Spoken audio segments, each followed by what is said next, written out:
40 or joneswater.com on the web. Call us now.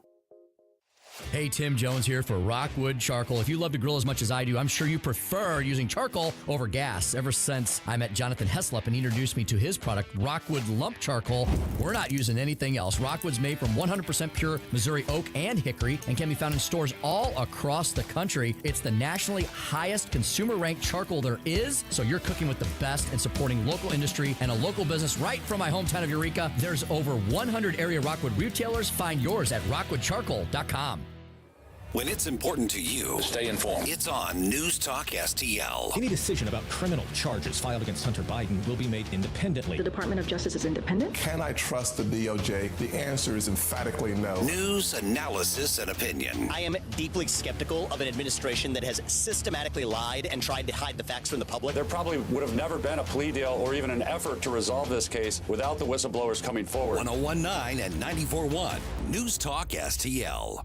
Jared Halpern and Josh Krause are at 8. Then, at 9 p.m. Eastern, the first Republican debate, moderated by Brad and Martha. Download the Fox News app and click Listen. Go to foxnewsradio.com for all the details.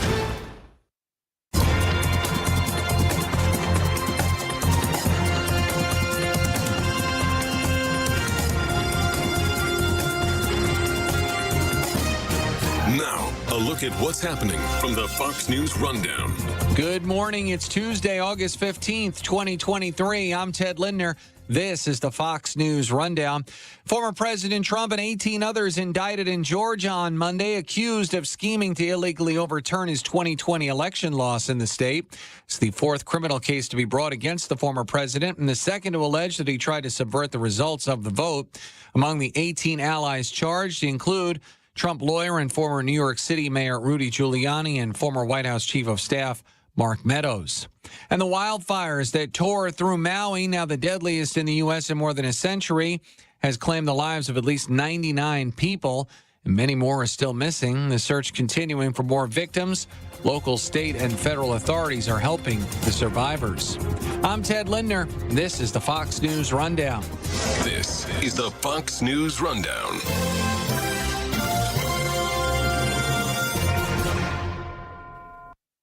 This is News Talk STL at 101.9, 94.1, and newstalkstl.com. On the next, Larry Connors, USA. A former FBI agent confirms headquarters was informing Joe Biden they were getting ready to interview Hunter Biden. Larry Connors, USA. Now, weeknights 6 until 8 on News Talk STL. We're here with our great friends, Kathy and Rob Connor from Connor Roofing. One thing I love about your company, Kathy, is customer service. We pride ourselves on making sure our customers are happy, and you can check out our Google reviews. We're very proud of that as well. And if you're not happy, we will do what it takes to fix the problem. Well, that's just it. You set expectations, and we like to really educate our customers, and it gets done the way we said we were going to do it. Call Connor Roofing, 314-375-7475, or connorroofing.com. That's CONNER roofing.com. Hey, Colombo here with a great offer from the cleaning pros at Zero Res. The team that we have relied on many times over the years to rescue our home has a great special to celebrate the month of August. Book a cleaning now and mention the Colombo special, and you can get 3 rooms of carpet cleaned starting at just $129. Plus, you can get $75 off an air duct cleaning to help relieve allergies and asthma and lower your energy bills.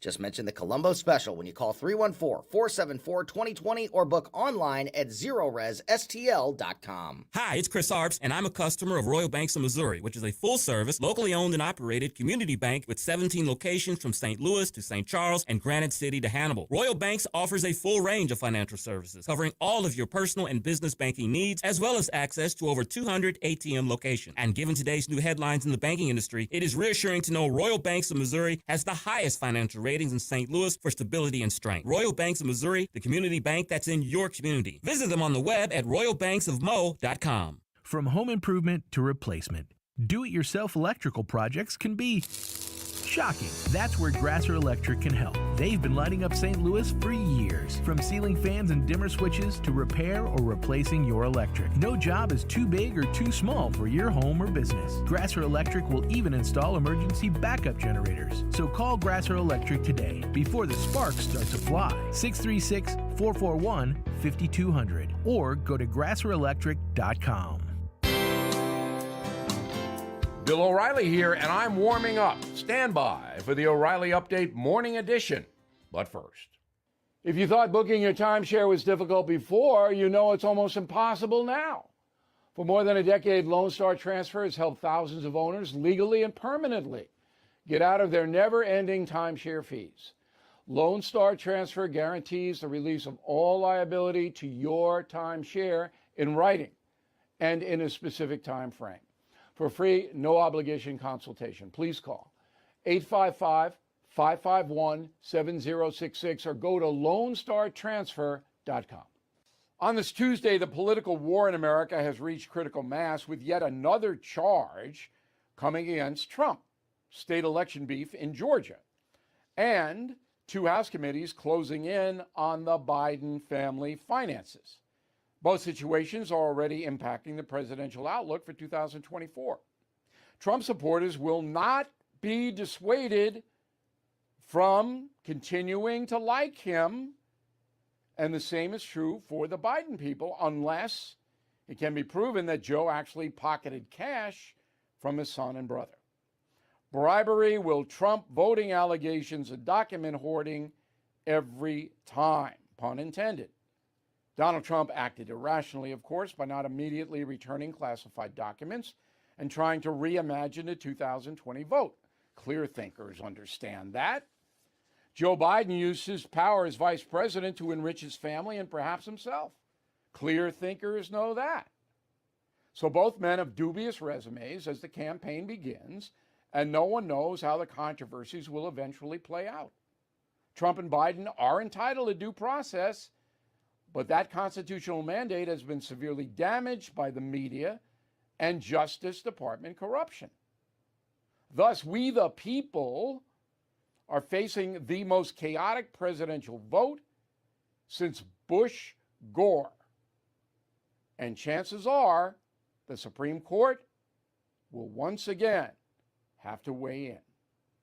Back after this. If you own a vehicle with less than 200,000 miles, listen up. CarShield is a low-cost monthly vehicle protection plan now available to you. This protection plan is at an all-time low price. Please call 800-925-7584 for a free quote. Drivers who activate today will also receive free roadside assistance and towing at no additional cost.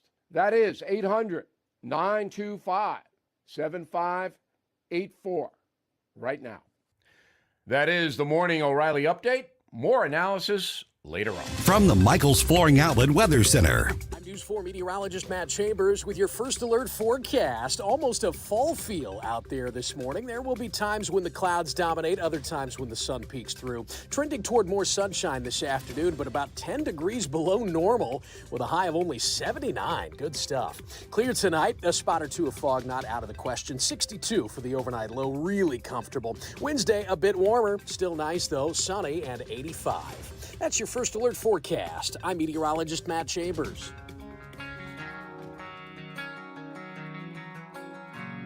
For podcast articles and more, find us on newstalkstl.com. Having your first cup of coffee? Mike's on his third. This is Mike Ferguson in the Morning on News Talk STL.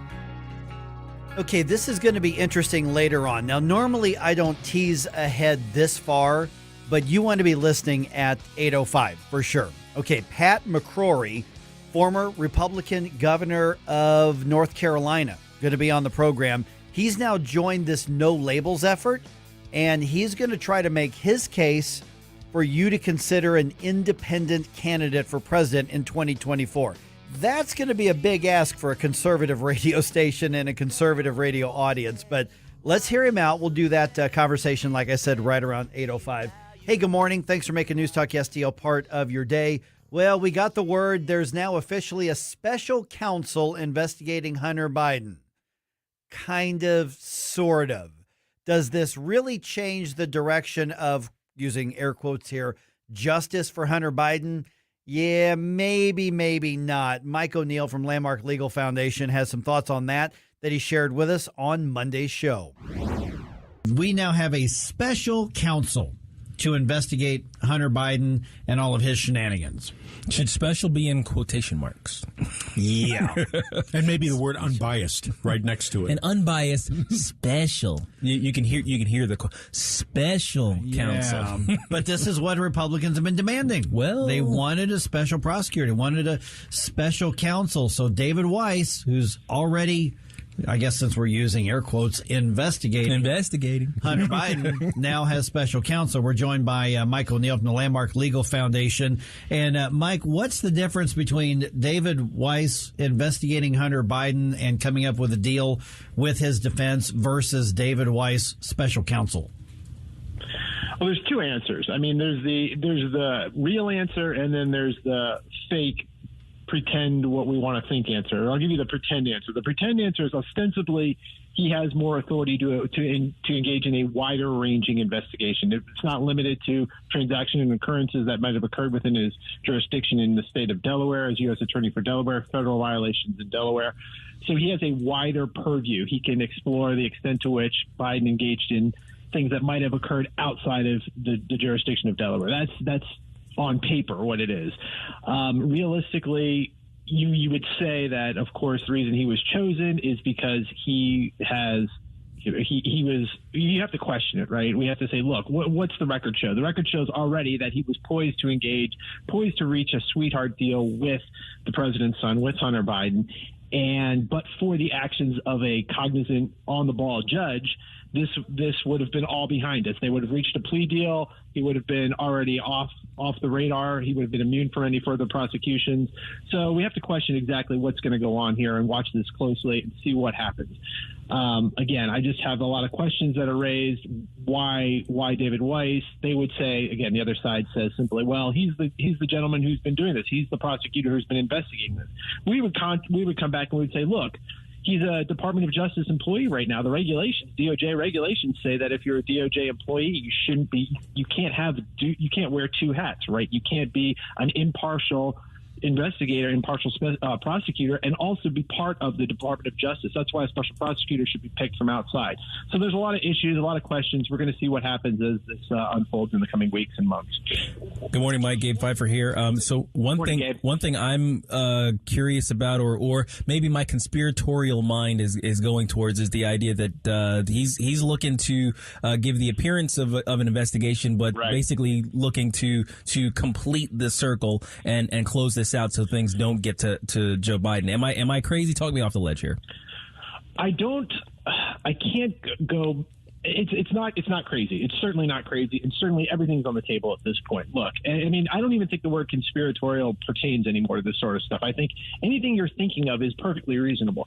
I want to believe that David Weiss at some point wants to do his job for posterity. Look, there's one thing you can play political gamesmanship now, but 10, 20 years now, maybe David Weiss, again, what you're saying, Gabe, is completely not unreasonable, but I like to try to at least put some sort of positivity on this and say, this gentleman's going to have to look himself in the mirror and say, did I follow the facts? Did I follow the law and take them where did I follow the facts to take me where they were going to lead me? And did I do my job as a special prosecutor to investigate this fully and completely?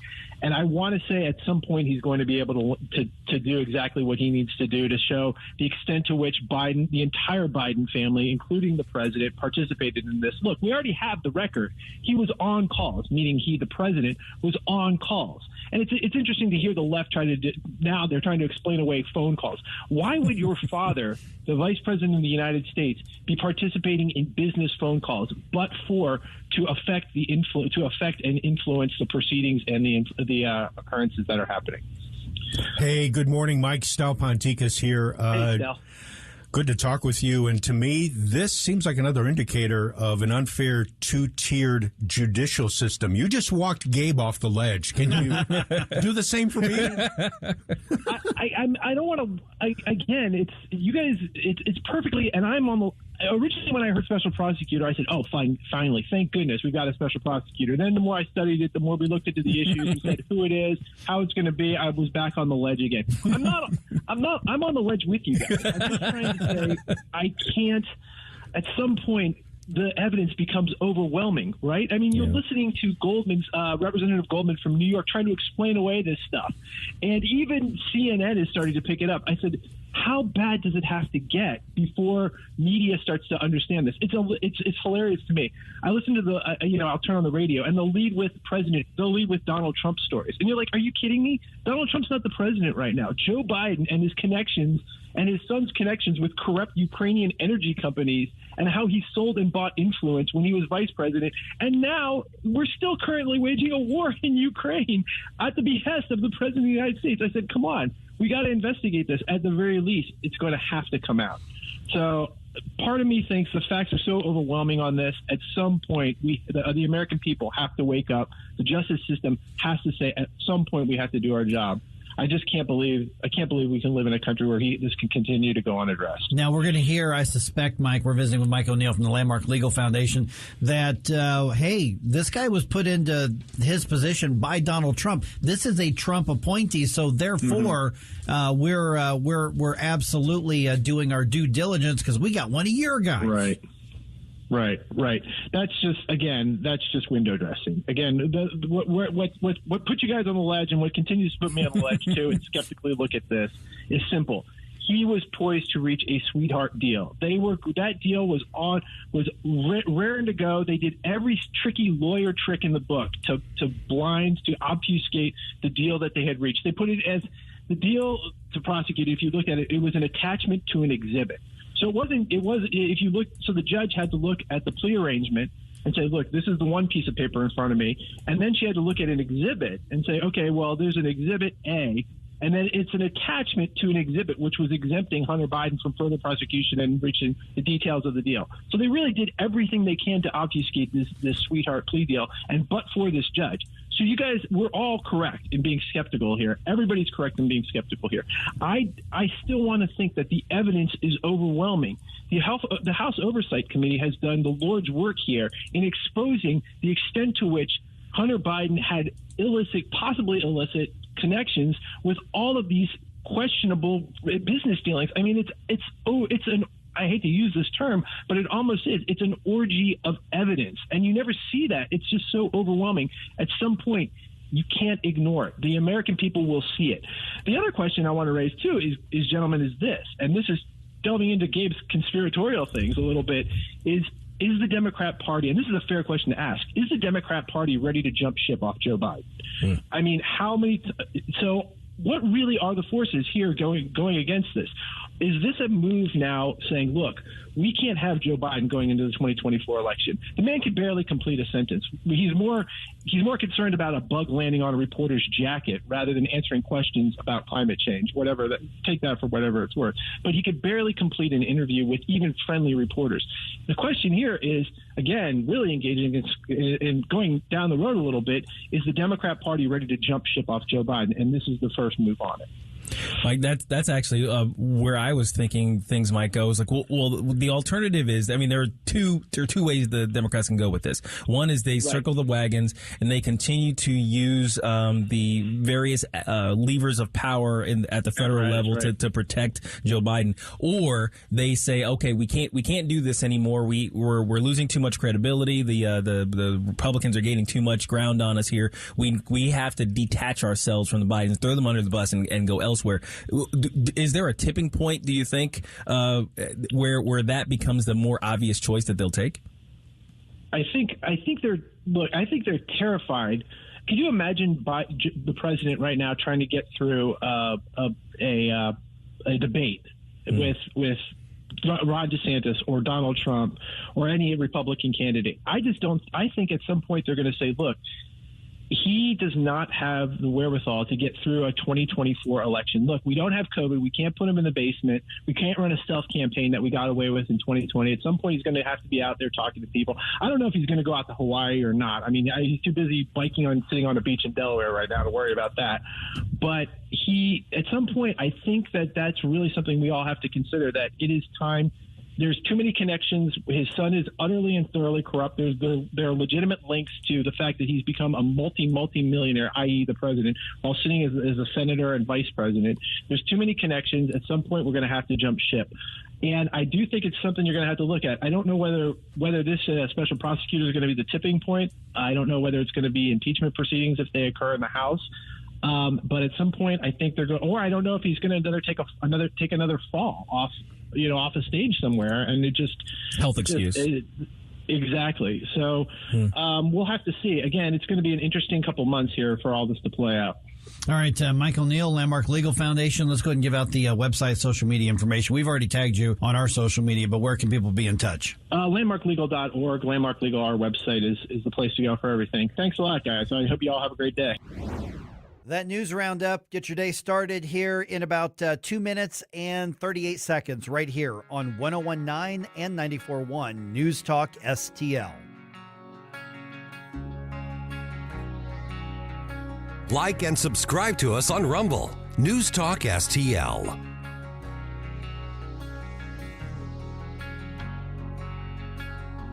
Get up.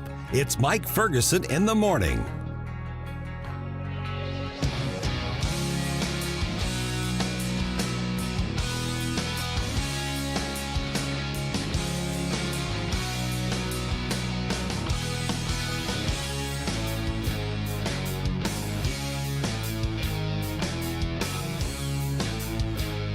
Is what's happening. We need a special counsel to investigate Joe Biden and the $20 million that his family received while he was vice president. 101.9 and 94.1 News Talk STL. And always streaming at newstalkstl.com.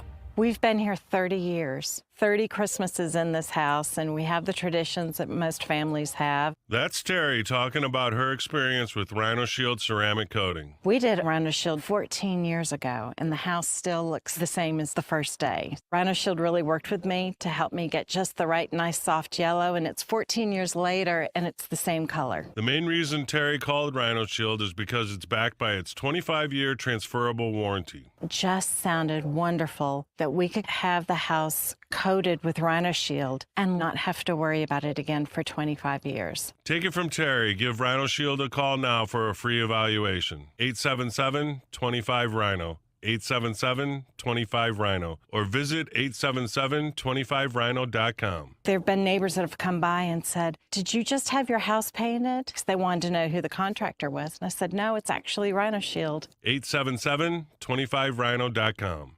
Want to tell you folks about two fantastic local businesses located right next door to each other in beautiful Chesterfield Valley at 17409 Chesterfield Airport Road, Espino's Mexican Grill and Hippo's Cannabis Dispensary. I've been a customer of Espino's for the 2 decades they've been open, serving great Mexican specialties and really cold drinks. Hippo's Cannabis Dispensary, brand new business located right next door to Espino's. Both businesses have fantastic people working for each one of them. And at Hippo's, you might run into co-owners Brett Hull, Kelly Chase, or Barrett Jackman. Espino's Mexican Grill, experienced personal bartenders and waitresses to take your order.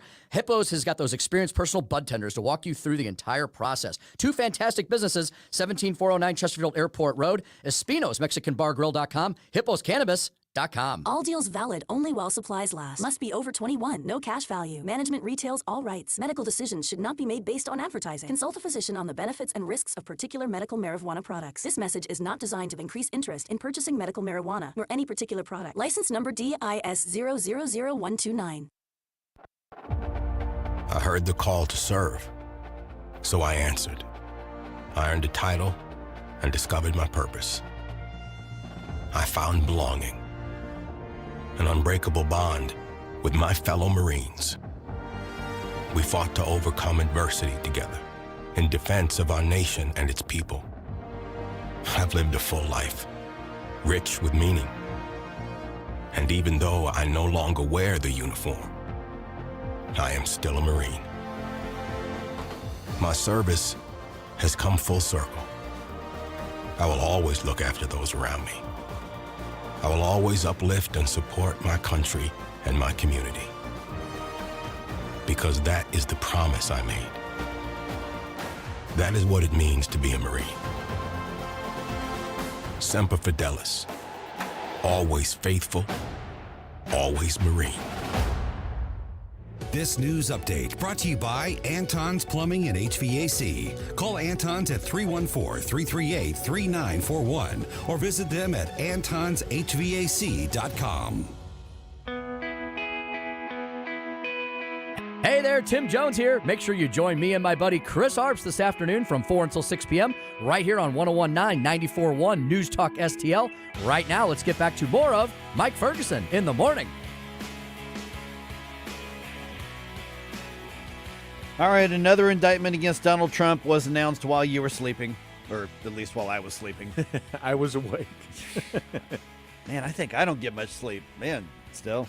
All right, well, this one's in Georgia, and this is the one that I've been telling everybody about for at least a few weeks. I'm like, yep, there's something in the works there. They're gonna do something, and now we got it late last night. Really weird how it happened. Oh, very strange. Very strange. Very strange. So we'll get into this a little more depth in a little bit. Yeah, it was charges. There was an indictment posted like for a couple of minutes and then taken down real quick on their website, on the court's website. Mm-hmm. The problem is that the grand jury hadn't heard all the testimony yet. Exactly. When that happened. Yes. And then it was taken down within a minute or two, but that's enough for screenshots. Yes. Which is what happened. And then an almost identical set of indictments was posted after the grand jury returned their. And initially, someone from the court said, oh, no, that was fictitious. What you saw online was fictitious. And like you just said, it showed up later, and it was almost identical. Yeah, exactly. So, I don't know. But we'll get into actually the meat of the indictment, what we do know about that in just a little bit. Also, we've got another case of help not arriving after 911 calls, at least not arriving soon enough. Again, it happened. And racist graffiti or a hoax, we've got another one of those in town to deal with. All right, it is 5:50 right now. I'm Mike. That's Stell. Okay, let's start with this thing in Georgia here real quick. Officials in Fulton County, Georgia, unsealing the indictment against former President Donald Trump late last night. And I mean late last night. It was like 10:30 our time, I think it was. 10 or 10:30 our time. It was pretty late. Yeah, Fulton County District Attorney, her name is Fannie Willis. Fannie. Well, the producer here says Fannie. Oh, no kidding. Yeah, that's what they're telling me. Wow, that's a new one on me. That's fine. Okay. Fannie Willis announcing 19 individuals, including Donald Trump, facing a total of looks like 41 felony counts, and she's accusing them of attempting to overturn the results of the 2020 presidential election in Georgia in particular. Here is D.A. Willis discussing the indictment at her late-night press conference. The indictment alleges that rather than abide by Georgia's legal process for election challenges, the defendants engaged in a criminal racketeering enterprise to overturn Georgia's presidential election result. Okay, I'm going to give everybody time to have a cup of coffee, including me to have another cup of coffee. Then we'll get into this in more depth after the information segment at the top of the hour, probably actually closer to 6:20, but we'll touch on it as well. So this is going to be really weird in that she's insisting on a trial within 6 months, which I have no idea how you could try something with this many counts that fast. She wants to try everybody as a group, which seems absolutely impractical when every single defendant is entitled to have their own attorney. So 735, Susie Moore from RedState.com is going to be here to try to make some sense of this. And all of that, you've got to sift and say, okay, this is clearly somebody wanting to run this right in the beginning of the caucus and the primary season. But the other part is okay, well, what are the actual charges? What's the actual accusation? There's clearly politics being involved, but what's the actual accusation? And that's what we should look at. I wish Susie all the best when she joins us at 7:35 to try to explain this. Well, I mean, like I said, I go to bed, and granted, I go to bed earlier than most people because I get up earlier than most people. I went to bed, nothing's there. I wake up a little after 2 o'clock this morning. I'm like, oh, Well, that happened a few hours ago. That fills out my bingo card. Yeah, 197 some odd pages, which are now posted, which, I have to read about what's posted, which was just a few hours old. So basically, everybody's chewing through them right now. So we'll get to that. Okay, the Justice Department has until Tuesday to respond to Hunter Biden's attorneys. They want to revive part of that plea deal that got nuked. Hunter Biden's legal team is pushing to keep part of a plea deal they reached with the prosecutor. His attorneys argued in court documents that an agreement sparing him prosecution on a felony gun charge still is in place, even though the plea deal on misdemeanor tax offenses largely unraveled last month. The prosecutor, Delaware U.S. Attorney David Weiss, has since been named as special counsel in the Biden investigation. Greg Clugston, Washington. So let me take what I can get? It sounds like something smells very fishy here. Oh, the whole thing's an absolute Well, we already disaster. signed this stuff earlier on, and so this is applicable. Wait a minute. Yeah. Yeah, this is weird. They're trying to piecemeal it out. That's so bizarre. All right. Some news a little bit closer to home here. Here's some good news. I-70 going to expand to 3 lanes throughout Missouri. Governor Mike Parsons signed the funding bill in Forrestal on Monday. Now, this is going to pay to upgrade the interstate to at least 3 lanes everywhere between St. Charles and Blue Springs. Once you get into Columbia, once you get into the St. Louis Metro beyond St. Charles and in, and then when you get into like Blue Springs and Independence on into Kansas City, they're all at least 3 lanes anyway. So this is going to make the whole thing 3 lanes between, like I said, St. Charles and Blue Springs. Construction is going to begin next summer. It's going to be a rolling construction lasting 6 or 7 years. Yikes. 6 or 7 years. Yeah, but it'll be the rolling thing where it's like, okay, it's going to be irritating in Warren County for a little bit, and then they'll have that fixed, and then it's going to be, irritating in, I don't know, Kingdom City or whatever, and then it'll be rolling up and down, but progressing all the way to Kansas City. The other side, or deciding which way they go, one way or the other. But yeah, that's a good thing. It's over $1 billion, but the state has simply grown so much. There's no excuse for I-70 to not be at least 3 lanes all the way through the state. So that's a good thing. Yeah, I would agree. Yep. Okay, let me start off this next story just with a question here. Okay, still? The question is, why? Okay. Plaques honoring fallen military personnel have been stolen from Jefferson Barracks Park. That's bizarre. So, yeah. Okay, so these are the insignia logo plaques honoring all the different armed forces and the people in them who died during the wars. The ones honoring Army and Marines, so these plaques with the Army insignia logo and the Marines insignia logo were just taken off the wall of the Veterans Memorial Amphitheater there in the park. Another plaque honoring employees of Wagner Electric who died in World War II was also stolen. Yeah, St. Louis County Police are investigating. Okay, what? I remember those. I recall those plaques. I've been to that area numerous times. Yeah. At Jefferson Barracks Park, and I don't get it. Unless it's being stolen for recycling. People trying to get money and stealing it so that they can recycle the I guess the material. But they only took some specific ones. Maybe that's all they could muster, because those things are on there. I mean, that's a lot of work to get those off. So it could be that, could be just a drunken idiot. It could, I don't know what it is that's out there, but that's a whole new level of disrespecting the people who laid down their lives for this country. Just gross. Yeah. And the only reason I mentioned the recycling thing is, as someone who's had to endure all of my gutters, et cetera, being stolen off of our house, our copper gutters, that's what makes me wonder what was going on here. Yeah, I didn't even think about that. All right, so if you know anything or you hear anything, St. Louis County Police are the ones who are looking into that. Okay, Cardinals start their series with the A's off with a win. Paul Goldschmidt had a home run, and Jordan Walker had a 3-run triple. Maybe the most exciting play in baseball, the triple. Underrated. Although, you know what? A couple of folks mentioned that they thought it should have been an error, but I didn't see the replay on it, so I don't know. Oh, I'm sorry. Okay. Give him the triple. The kid gets a triple. That's fine. Okay. Final score was 7-5. Tonight's game at Busch starts at 6:45. Dakota Hudson starts on the mound for the Redbirds. All right, just ahead here. No, Hunter's not getting special treatment. The White House doesn't understand why people keep saying that, okay?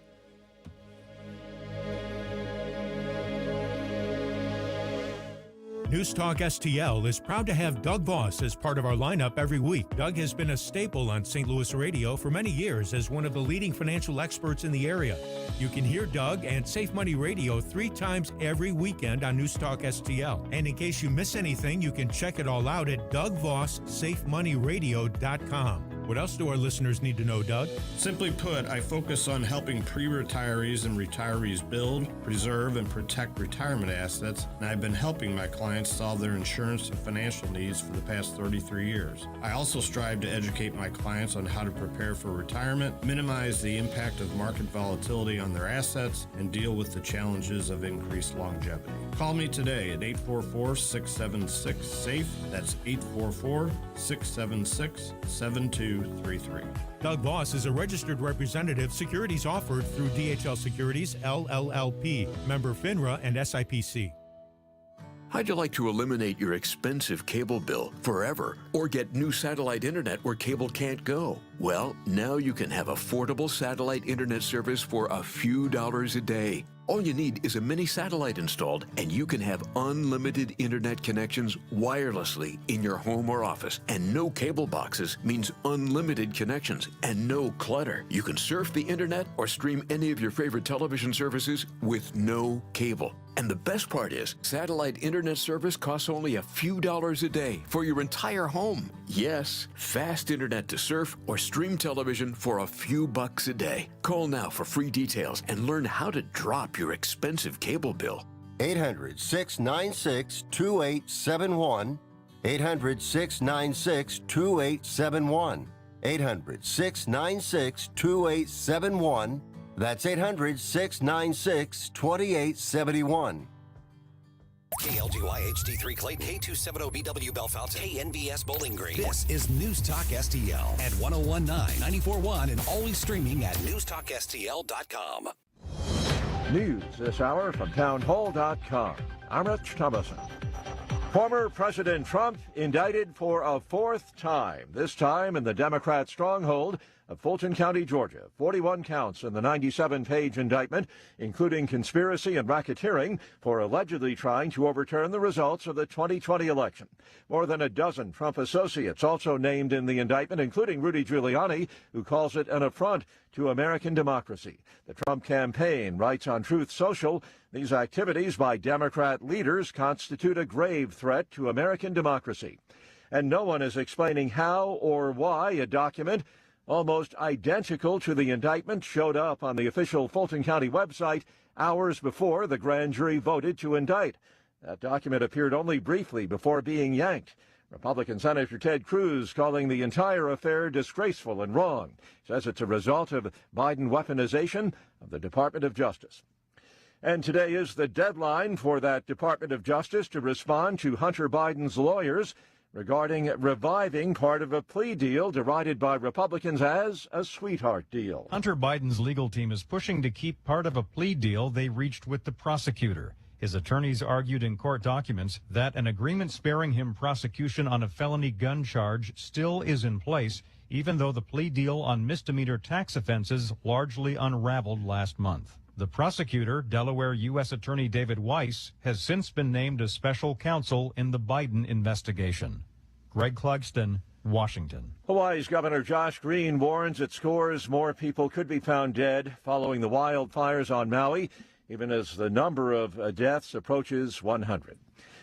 On Wall Street this morning, stock futures deep in the red. The Dow futures down 234, NASDAQ futures off 96 points. More on these stories, townhall.com. Relief Factor, pain relief that's natural, pain relief that works, and pain relief that attacks the source of the pain. That's the experience of tens of thousands of Americans who are taking Relief Factor right now. See their incredible video endorsements at relieffactor.com and then order your 3-week quick starter pack for just $19.95. That's less than $1 a day. Find out if it can work for you like it works for me by ordering your 3-week quick starter pack today. relieffactor.com, relieffactor.com. Be the next success story. Attention, your money is now controlled by the U.S. government. Picture a world where your every purchase is monitored, tracked, and controlled by those in power to suppress the freedoms of those they see fit. My name is Jason Hansen. I become very focused on the impending rollout of the central bank digital currency. I've partnered with Advantage Gold to offer you a solution. Claim your free gold protection kit from Advantage Gold. Call 800-900-8000. That's 800-900-8000. Advantage Gold is not an investment advisor or a tax advisor. From the Michaels Flooring Outlet Weather Center. I'm News 4 meteorologist Matt Chambers with your first alert forecast. Almost a fall feel out there this morning. There will be times when the clouds dominate, other times when the sun peeks through. Trending toward more sunshine this afternoon, but about 10 degrees below normal with a high of only 79. Good stuff. Clear tonight, a spot or two of fog not out of the question. 62 for the overnight low, really comfortable. Wednesday, a bit warmer, still nice though, sunny and 85. That's your first alert forecast. I'm meteorologist Matt Chambers. This hour of News Talk STL is brought to you by Stifel, serving investors for over 130 years. Contact your Stifel financial advisor at stifel.com. That's STIFEL.com. If you're living with diabetes and using insulin, you know the pain of pricking your fingers over and over again. Ouch! Well, by wearing a small remote device called a continuous glucose monitor, or CGM, you can reduce the pain of pricking your fingers. If you administer insulin 3 or more times per day or use an insulin pump, call now and learn how a CGM can help you. Painless. No more pricking my finger. No finger pricks. Convenience. They delivered it free and they took care of all the paperwork. You can reduce pain right away. Plus, it's accurate, easy to use, and helps you spend more time in range. And if you have insurance, you can get a new CGM at little or no out-of-pocket cost. Call now and get free shipping of your new CGM. Plus, we'll bill your insurance for you. 800-432-8150. 800-432-8150. 800-432-8150. That's 800-432-8150. St. Louis's new choice for conservative talk. Appreciate you talking about stuff like this. Live and local. The state of politics and media is really dumb right now. It's big dumb. It really is. It's dumbly. This is News Talk STL. Mike Ferguson. We the people. Gabe Pfeiffer. It's not rocket science. Rocket science. Get up! Get up! Can't you hear the alarm? Get up! Get up! Mike Ferguson in the morning on News Talk STL. Okay, the White House just doesn't understand why so many people think Hunter Biden is being protected just because his name is Hunter. Or I don't know, maybe it's because his name is Biden. Yeah, that might be related. I mean, Hunter's a name. That's a cool name. It's an interesting name, yeah. I'm like, thanks, Mom and Dad. You could have named me Hunter, but I'm Mike. Man. All right, more criminal charges against Donald Trump. This time in Georgia. Okay, here's the assignment. We're going to dive into this at 6:20. Okay, So everybody, get your cup of coffee. Okay. Be ready to go.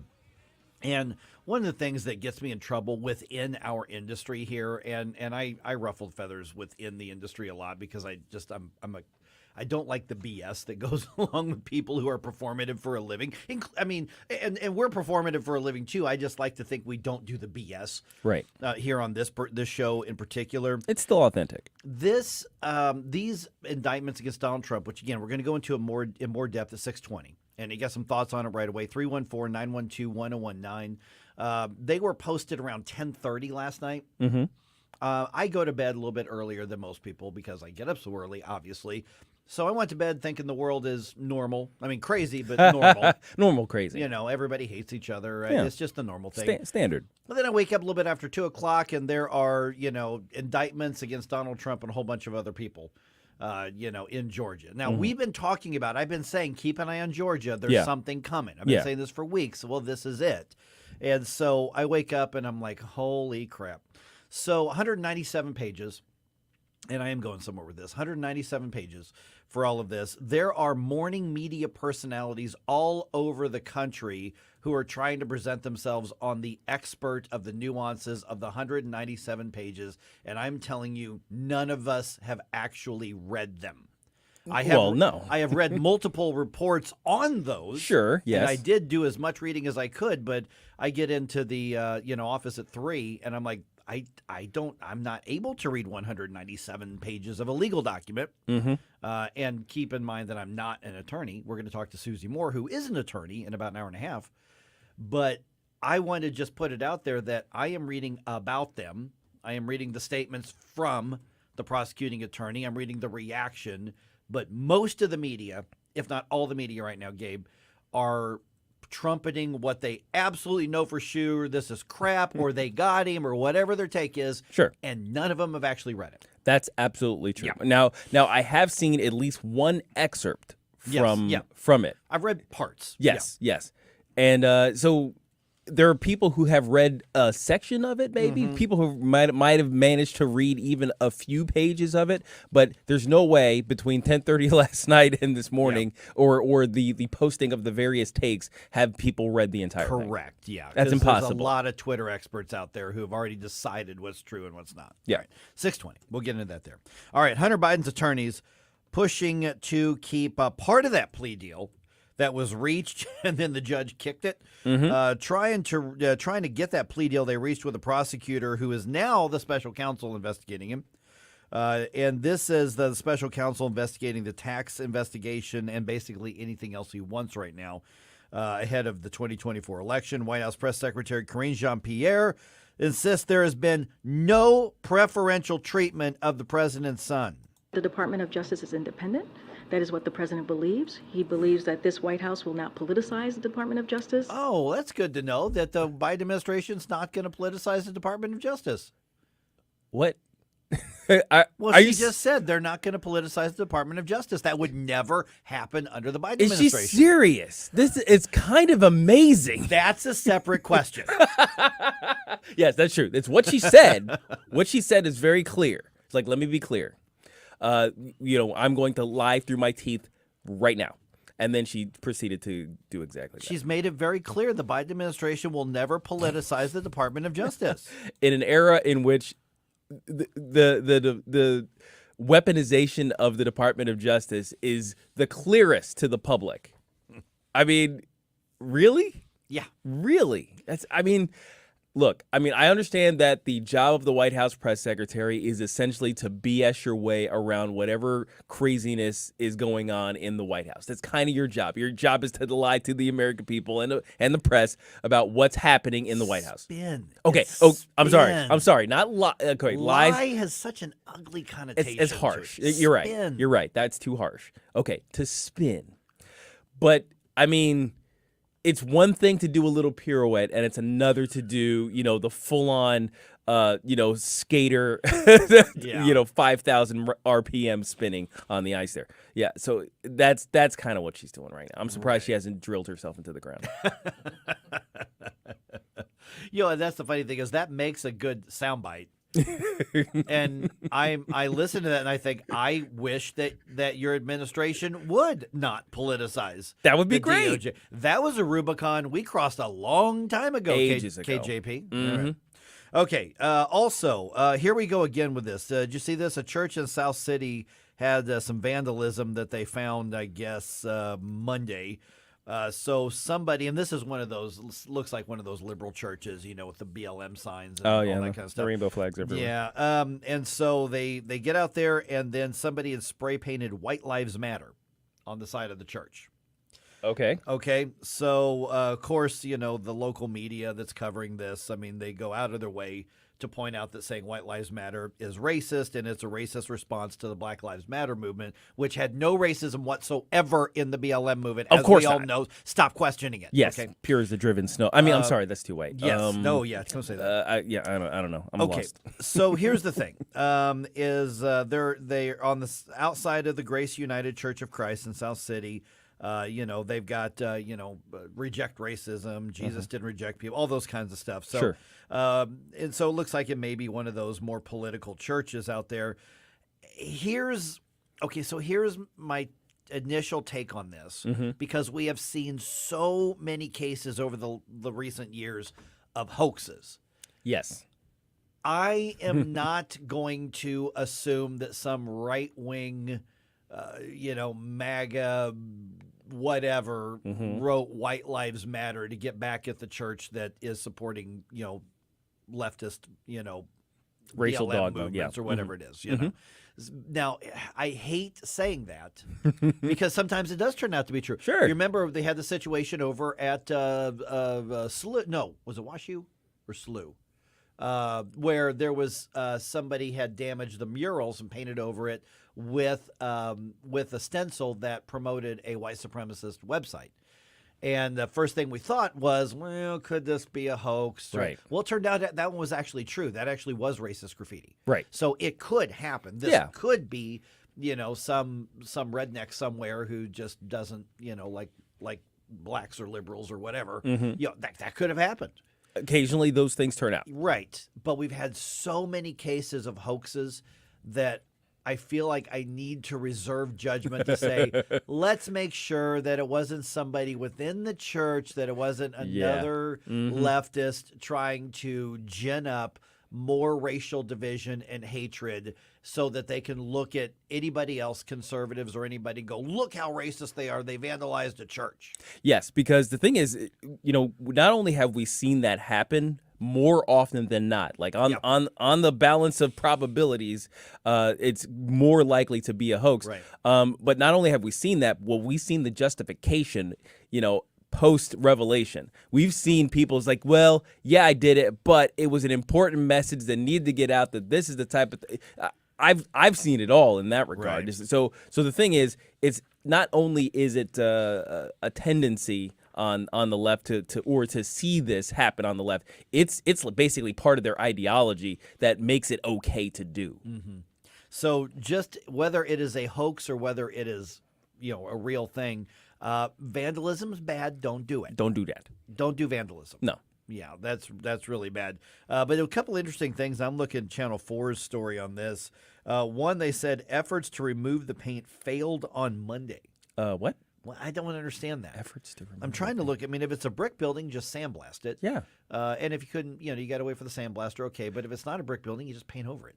Yeah, I think it sounds like basically it's something that required sandblasting, and they went out with like a bucket and a scrub brush and like, oh no, we can't get it off. Well, no, you're not. No, you're not going to. We get a sandblaster and it'll take care of it in minutes. Yeah, I mean they're dudes. I'm sure there's somebody down the street who has a business that does that. So just relax. Yeah, you need a power washer. A lot of good blue collar working people in South City. Yeah. There's somebody who can help out there. Yeah, but what's interesting is KMOV, the last line of the report says St. Louis Metropolitan Police Department said they could not locate a police report on the incident. So somebody called the media but didn't call the police. Or they called the police and nobody came. Oh, yes. you know what I'm saying? That's true. True. Especially because we're talking about vandalism as opposed to serious things where they still don't show up. Right. So we have one of those stories, unfortunately, in the 7 o'clock hour as well. It happened again in St. Louis. Of course. And this is a case involving shooting. Oh, gosh. As well. By the way, speaking of that, Larry Connors was nice enough to ask me to be on his show yesterday. Oh, yeah. Because we talked about my experience with that 911 and the lack of emergency response, because it's happening in some other cities as well, but I don't know that it's happening to the level that it's happening in St. Louis and some other areas. So we'll talk about that as well. Okay, here's what we're going to do. Everybody get their cup of coffee? Everybody had a few sips? All right, overnight, another set of indictments against Donald Trump and some of his inner circle and some of his supporters has been announced in Georgia. We told you this was coming. Mm-hmm. We'll tell you what we know, and unlike a lot of other media around the country, I'm going to be honest about what I know and what I don't know. Right. Because there's a lot of people that are going to try to BS you to make you think that they've got a astute legal opinion because they read 197 pages over the last couple hours in the middle of the night. You did not. Didn't. Well, if it makes you feel better, it's only 97 pages, not 197. Is it? Yeah. I checked out a bunch of different 97. It's 97. Okay. So 97. Okay, well, if that makes you feel better. I didn't read 97 pages when I got in. And neither did they. They didn't. It pisses me off when people who do what we do for a living try to pass things off, this new book is fantastic. It's 300 pages. It comes out tomorrow. I've already read it. No, you didn't. No, you didn't. Dipwad, you did not. Even if you got the early copy, you got it yesterday. Yeah, and you didn't. Yeah. No. In this case right here, we know enough to talk about it. But I'm just going to be more honest about it than some. All right. Just printing it out would take a while. If I print it, because I thought about printing out the Mar-a-Lago one too. I have read through. I've gotten through most of that. I think Michelle would wring my neck. Oh gosh! If I came in and I printed up, dozens or hundreds of pages. Mike, on what something. are you doing over here? Oh yeah. Use a box of paper. Download a PDF, dummy. All right. 314-912-1019. This is 94.1 and 101.9 News Talk STL. We give you news, analysis, opinion, and more. Only on News Talk STL.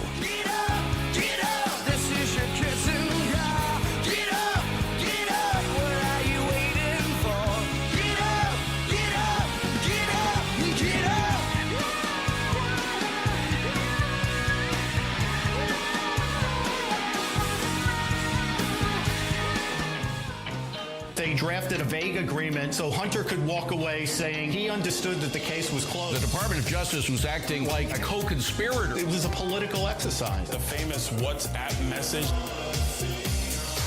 The AUSA did not allow them to get the location data. What happens next? An average American would be serving jail time. He wasn't charged with one felony. Happens right here. And just because your last name's Biden, you shouldn't be treated differently. This is News Talk STL. Anything that has to do with your home should be done with quality. There are times to go cheap, okay? Just get the cheapest thing. It doesn't matter. My wife and I have this debate going. I'm fine with the $1 a bottle shampoo. She says, absolutely not. Get the $10 a bottle shampoo. And I'm like, it's just shampoo. But when it comes to your home, you'd better do it right. But here's the good news, is you can do it right, get the high quality, and still pay less. But you're still getting the quality. Mike Ferguson here for my friends at Window World. Simply the best for less. Those are the two words I keep coming back to. Best and less. They have figured out how to deliver double strength glass custom windows to you for less than what you'd get a generic window for. Give them a call, 314-993-1800. And what really matters is that when it comes to your home, you need to do it right. Don't go cheap. It's like if you're going to drive for a living, don't go get the cheapest tires on your car because you know you're going to have problems down the road. When it comes to your home, don't do it just as quickly and as cheaply as possible by getting something substandard. But with Window World, you're still going to get it less expensive. So that part's covered, but you can get the high quality. So once again, 314-993-1800. When I say high quality, we're talking a lifetime warranty on those windows, covering all parts, covers the glass, covers any breakage, covers labor.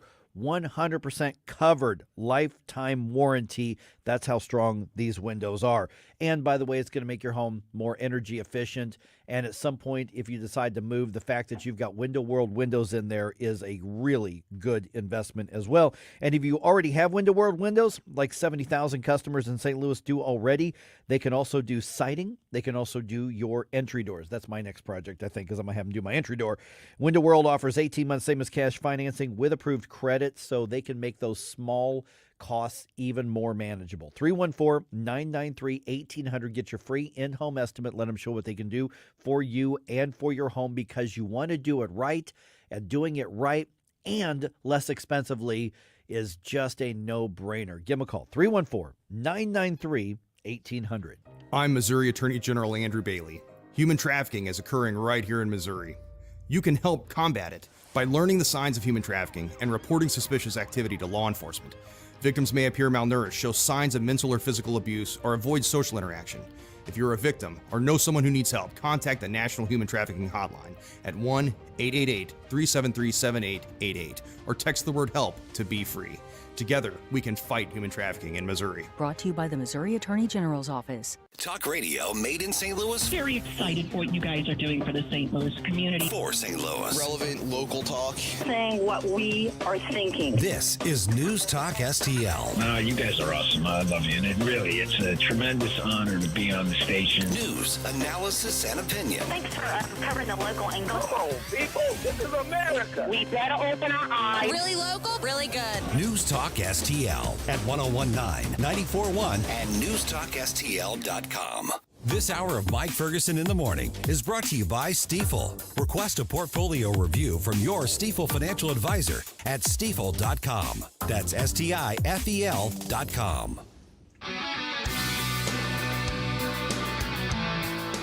Hi, this is Mark McCloskey. Check out my show, Mark McCloskey on Fire, Sunday afternoon at 5 here on News Talk STL. Right now, it's back to Mike Ferguson in the Morning.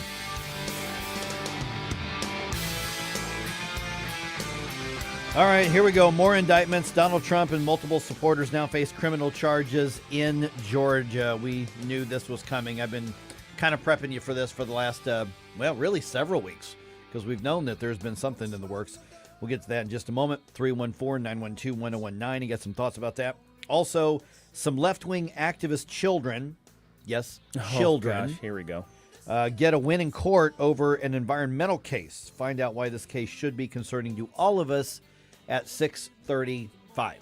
This is bizarre. Absolutely. I saw this. One of the plaintiffs is 5 years old, or was 5 when they filed the case. 5. Oh, my gosh. Oh, jeez. All right. Okay, I'm sure you, if you're just getting up and running around, I'm sure that you have heard what's going on here, is that the district attorney in Fulton County, Georgia, which that's Atlanta, and they have filed indictments, and they've gotten indictments against Donald Trump and 18 other people, and those were released late last night. It was like 10:30 our time. The district attorney's name is Fani Willis, and here's part of her press conference. A Fulton County grand jury returned a true bill of indictment, charging 19 individuals with violations of Georgia law arising from a criminal conspiracy to overturn the results of the 2020 presidential election in this state. All right, so let's go through some of the things that we do know. Okay. Yep, and you're right, Stella. It was nearly 100 pages, not 197 pages. It details dozens of accusations by Donald Trump and or the people who are working with him, and we're talking, Rudy Giuliani, we're talking Sidney Powell, we're talking John Eastman, and you just down to a whole bunch of people that I've never heard of before in my life. Okay, so this involves everything from that now infamous phone call when Donald Trump called the Secretary of State, and there was an audio recording of this when he said, we have to find X number of votes. Right. And was pushing them to find the votes, and that's been interpreted a variety of different ways. Also, the accusation in the indictment is that they were attempting to persuade state lawmakers in Georgia to appoint a new state slate of electoral college electors favorable to Trump after the others had been certified after the election done. Okay, here's the thing is that, first of all, she says the defendants will be allowed to voluntarily surrender by August 25th. Well, okay, they all have that because they're going to do the booking and the picture. They're going to do it again. We've been through all this before. But she wants to have a trial date within 6 months, and she wants to try all 19 people as a group. What? Yeah, that's what she said. That doesn't work? No, it doesn't work. I mean, I'm not a lawyer, but I'm telling you right now, every single person has a right to have their own lawyer. So every single person that's up there and testifying gets to be cross-examined by 19 sets of lawyers? That's wild. That is crazy. Okay, so she really wants a circus. That's asking for a courtroom circus. Yeah, that's going to bring it on. I mean, but in a 6 months, I mean, listen, I don't... Also that. Yeah. Listen, they've been working. They maybe have been working on this 3, 4, 5, 6, 7 months, maybe longer. So I'm sure they're prepared. Sure. But the indictments were announced overnight. and you're going to say, let's be ready to go in 6 months? Yeah, I don't think so. I don't see how that's going to happen, regardless of whether you like Donald Trump or you don't like Donald Trump. And so this covers a lot of the same ground that the indictment in Washington, D.C. covers as well, although the Washington, D.C. one focuses a lot more on January 6th and the riots and trying to connect Donald Trump to those, obviously. So this, of course, is bizarre because earlier in the day, for just a couple of minutes, there was a set of indictments posted on the Fulton County Court's website and then taken down within minutes. Wait, during the day? Yeah, before the grand jury had actually returned the indictment. So, I don't know, maybe they're like, oh, this is a slam dunk. We got this one. And like, oops, no, you can't do it. They actually have to vote on it or who knows. I mean, but it's really weird that was up there. And so they're using RICO statutes on this. So they're actually using the laws that are designed to go after mobs, organized crime. Yeah, that's the approach that this DA is taking to Donald Trump and the attorneys and the activists and all that kind of stuff. Okay, so I mean, basically, whatever means by which they can try to come at him differently this time than any of the multiple other times they're going to try. So that's what it sounds like to me. Yeah. By the way, we're looking at 161 total acts that they are saying were criminal in this case here. So there's a lot of stuff in there, but they're going to have a trial in 6 months? Doesn't make any sense. No, it doesn't. I'm wondering if that mistake about getting it posted online is going to wind up affecting this thing, because they initially said, oh, no, that's fictitious. And then after they were proven wrong, they said, well, sorry, it might have been a mistake. Excuse me, but this stuff was posted online, albeit maybe only for a minute or two, while the grand jury was still busy doing its work. Yeah, they were still hearing the testimony. Yeah. And so that is that a clerical thing where somebody overshot? Maybe, but I don't know if that'll come into play or not. The important thing is I think we look at, and when we try to get time to read all of the accusations out there, and they're pretty wide-ranging. I mean, from that one call I just talked about, that'll be part of it as well. And there were some election workers who were followed to their houses and, harassed about their testimony. And so there's a lot that goes on. Then there's something with Sidney Powell and the Dominion voting systems and somehow getting a copy of their algorithms and code and all that kind of stuff. So, or not algorithms, but the code. And so, so there's a lot in there. Gut reactions, initial thoughts. What do y'all think? I don't. Okay, since I don't know the actual contents of the indictment, I don't know what laws they're referencing. I don't know what actions they're saying violated, Georgia law or anything like that. Right. The one thing I did see was a reference to a tweet that that Donald Trump put out about, hey, go check this out on OANN, right? Yeah. And the line underneath it is like, this is clearly X, Y, and Z type of criminals activity. That right there is a red flag to me about what the contents that I would find in that. Yeah, thing. I want to ask Susie about that because I know that a lot of times lawyers just post like mundane things in order to make, the connection from point A to point Z or whatever it is. But I saw that too, and I'm thinking, really? You tweeted about something on TV? Yeah. Or posted on Truth or whatever it was that he posted. I think at the time it was a tweet. Yeah. And so I'm like, okay, well, that's doesn't seem to be particularly damning. But, no. Whatever. When I get to read the other 96 pages, I'll see what I can come up with. Yeah. All right. I know we got to do an information segment here in a minute, but your gut reaction still? I'm calling BS on the whole thing. Okay. Seriously, because you've got someone like John Eastman, who's a well-established constitutional lawyer, and Fannie Willis, or Fannie, is accusing him, along with the rest of them, of some sort of underhanded effort to undermine the voting and our Constitution and democracy as we know it. And she's a never-Trumper, just like the guys in New York and in D.C., she's totally out to get Trump, and I'm calling BS on the whole thing. I'm going to reserve judgment on this one, just because I heard that phone call that was at the very least inappropriate. Whether or not that crossed the line into something else, I don't know. I'm going to read the whole thing. Then I'm gonna reserve judgment on this one. You got the whole First Amendment issue. Yeah, that sounds like that's the tweets and everything. Yeah, you get to say what you want to say on the tweets and stuff. If they can make a case that they were trying to influence public officials to count votes that weren't there, right, that is a crime. Sure. But that's what the burden of proof is on them. Right. So I'm going to reserve judgment on this one. I think the last set that we saw, just complete nonsense, political nonsense. So this one, I'm at least going to read it, but I know that somebody doesn't want to hear it. But I'm gonna hold off and reserve judgment until I learn more about it. Now, I will say that she's clearly part of the go-getting. Oh, gosh, yeah. There's no question about that. Yeah, she should not be presiding over any of these proceedings. So the question is there any semblance of a there? And I don't know one way or the other yet for that.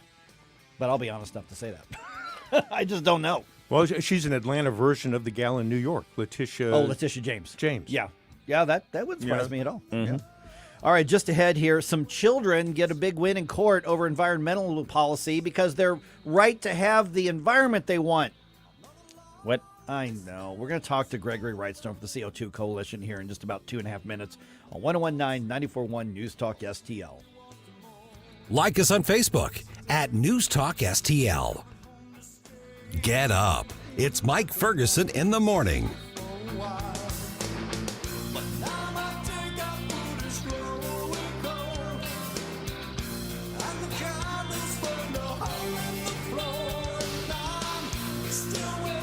The Vic Porcelli Show. The more they indict Trump, the higher his poll numbers go. Happened again with the latest indictment. We'll see how high they'll go. Let's talk to Drew Thomas Allen at 10:41 on Tuesday. All about that. Weekday mornings at 9 on News Talk STL. From the Michaels Flooring Outlet Weather Center. I'm News 4 meteorologist Matt Chambers with your first alert forecast. Almost a fall feel out there this morning. There will be times when the clouds dominate, other times when the sun peeks through. Trending toward more sunshine this afternoon, but about 10 degrees below normal with a high of only 79. Good stuff. Clear tonight, a spot or two of fog not out of the question. 62 for the overnight low, really comfortable. Wednesday, a bit warmer, still nice though, sunny and 85. That's your first alert forecast. I'm meteorologist Matt Chambers. 1949, the last time a Republican held the top post in St. Louis City. A gallon of milk was 84 cents, and streetcars ran down Grand Avenue. The city was booming. Unfortunately, St. Louis city streets are no longer the epicenter of family and business life. In the 80 years of Democrat control, our city has been on a steady decline. St. Louis City Republicans believe it is our duty to provide a different path forward. Learn more at stlouisrepublicans.com. Paid for by St. Louis City Republican Pat Curtis, Farber Treasurer. In a world where heroes walk among us, shines the David Dorn Foundation. Named after a true hero, our foundation empowers those who risk their lives to protect us every day. We stand tall with unwavering dedication to provide our first responders with equipment often not supplied. But we can't do it alone. We need your generosity of a few volunteer hours to provide our first responders with the tools they desperately need to save lives and keep our communities safe. Visit dornfoundation.com now to be part of our critical progress. Tim Jones and Chris Arps in the afternoon.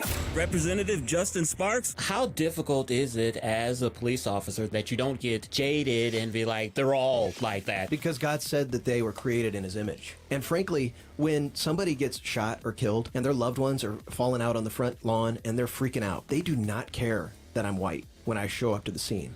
They just want me to get justice. Tim Jones and Chris Arps. Weekdays at 4 on News Talk STL. This is News Talk STL. News, analysis, and opinion from the voices you know and trust. News Talk STL at 1019, 94.1, and newstalkstl.com. Hello, morning people. Tony Colombo and Katie Fitzpatrick here. Thanks for listening to Mike Ferguson in the morning here on News Talk STL. And don't forget to join us today at 2 for Colombo and Katie. See you then.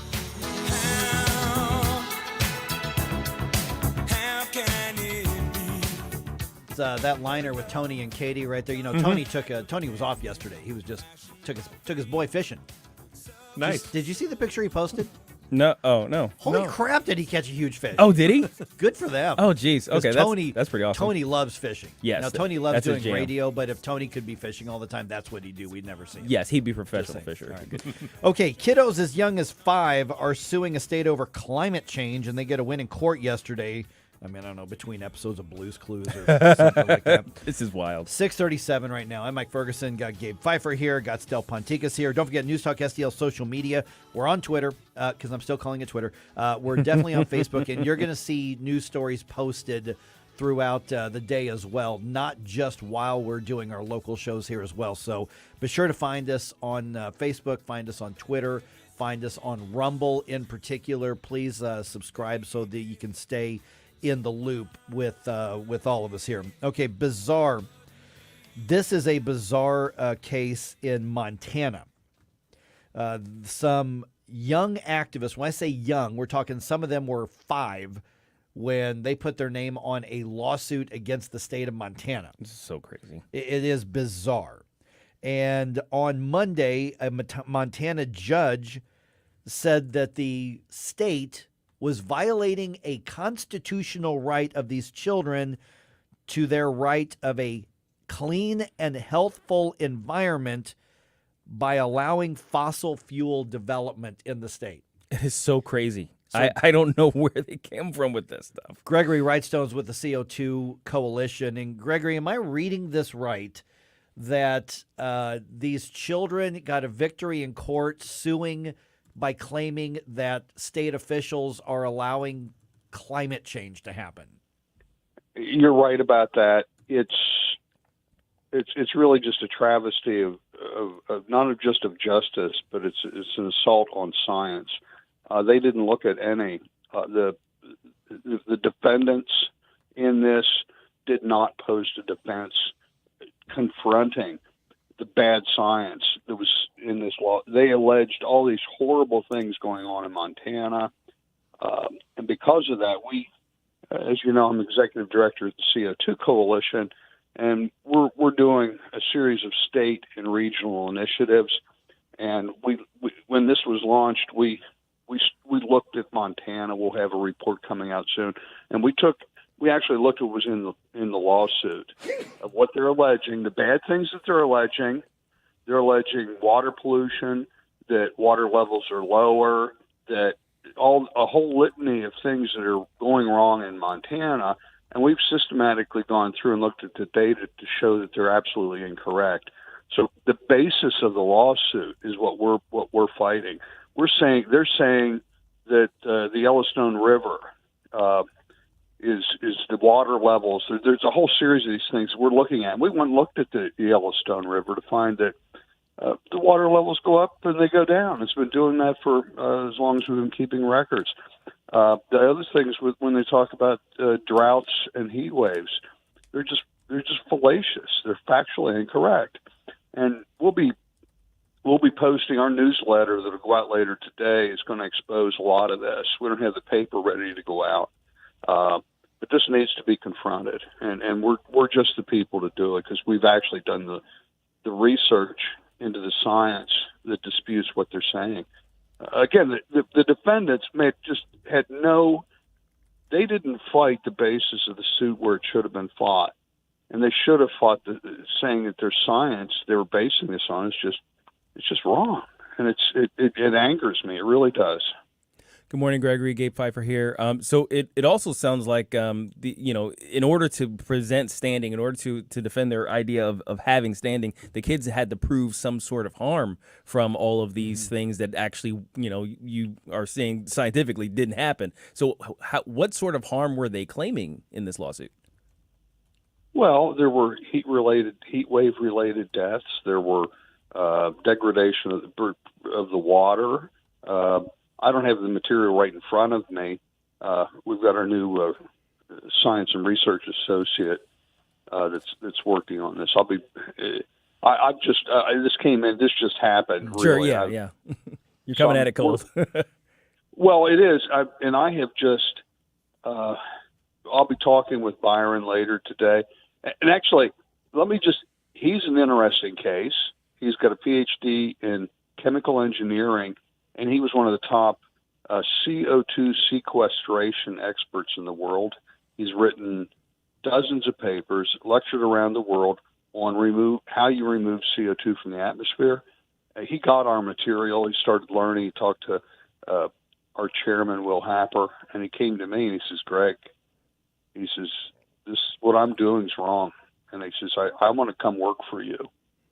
And I started him out and 2 weeks later, after part-time work, I talked to him. He says, well, I quit my job. He couldn't do it. And he says, basically, he was working for the dark side, is what he realized. He says, here I am trying to remove what I've been taught to be the demon molecule, which is CO2. And instead, it's the miracle molecule that's benefiting humanity. And he came completely around. It's a wonderful story. He'll be writing that up in an op-ed about how I'm not sure what the title's going to be, but basically how he came over from the dark side to the light to embrace the fact that more CO2 is benefiting humanity. And that's really what this lawsuit was about. It was because we're burning and consuming fossil fuels. It's leading to a whole litany of just horrible consequences. And it's just not so. It's not happening. There is no climate crisis, period. Yeah, so Gregory, let me read that looks. You were saying that response right there, and I'm looking at this AP article on this case, and it goes right along with what I was just reading. Let me have you respond to this, and I'm just reading from the story. The judge rejected the state's argument that Montana's emissions are insignificant, saying they were, quoting, a substantial factor in climate change. Montana is a major producer of coal burned for electricity and has large oil and gas reserves. And it goes on to say, according to the judge wrote this, every additional ton of greenhouse gas emissions exasperates plaintiffs' injuries and risks locking in irreversible climate injuries. That's from the judge. Oh my God. Oh my God. I got my work cut out for me. I know what I have to do today, and we need to expose this. Montana's emissions are inconsequential. I don't have the data in front of me, but it's likely less than 0.002 of a degree. If they went to net zero. Now, CO2 is a greenhouse gas, and it has a small warming effect on the atmosphere. Their emissions, if they stop now, would only avert 0.002 of a degree Fahrenheit of warming by 2100, and that's well below our ability to measure it. And so it's incredible. This is really it's the judge in this case is well, first of all, he or she is off his or her rocker. If I've got his or her pronouns correct. Yeah, her. Yep, it's her. Yep. Okay, her. Okay. So she's. Oh, this is bad. And so I'm really just. I've got to dive into it today. I was getting ready for this because we were leading up doing this research on Montana, and I need to accelerate that. Okay, then I'm questioning because I know Stell's got a question whether or not I should read this other paragraph if that's the reaction Go, he had. Please. Okay. You're informing me. I'm learning from you instead of you from me. So go ahead, please. Okay, so before Stell's question here, again, I am reading from the AP article. Not that the AP would ever be biased. No, against, of course not. Never. No. It says the plaintiffs said those changes, meaning the climate changes. The climate changes. The plaintiffs said those changes were harming their mental and physical health, with wildfire smoke choking the air they breathe and drought drying out rivers that sustain agriculture, fish, wildlife, and recreation. Well, number one, in Montana, precipitation has modestly increased since the late 1800s, so they're wrong about that. Droughts are definitely in a decline. And forest fires worldwide are also in decline, contrary to what you've read. Yes, there are periodic wildfires in Montana, but there always have been. Some of these have been exacerbated by forest management and poor forest management, but climate change has nothing to do with wildfires. And again, we see a global decrease in wildfires. It's just it's just, and again, the defendants didn't fight this. They didn't. The only thing they argued was their lack of standing, and they didn't argue the science. They should have had a scientist. They should have had us up there arguing that what they're saying is just categorically false. Hey, good morning, Greg. Stal Ponticus here. As someone who majored in meteorology for 2.5 years, this reminds me a bit of the comments I always hear about temperatures being the hottest in over 10,000 years when records only go back about 150 years.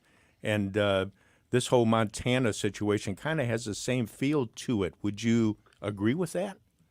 Oh, it is. And if we look at the satellite record, it only goes back to 1979. And they were arguing that the July temperatures were hotter than the last 125,000 years. Well, the record only goes to 1979, and July temperatures were hotter. It was the hottest July measured globally since 1979. As I recall, there were a lot of Julys before 1979. And so, and we're in a warming trend, okay? There's no doubt. We've warmed about 1.2 degrees Celsius over the last 300 years, 1.2 degrees Celsius.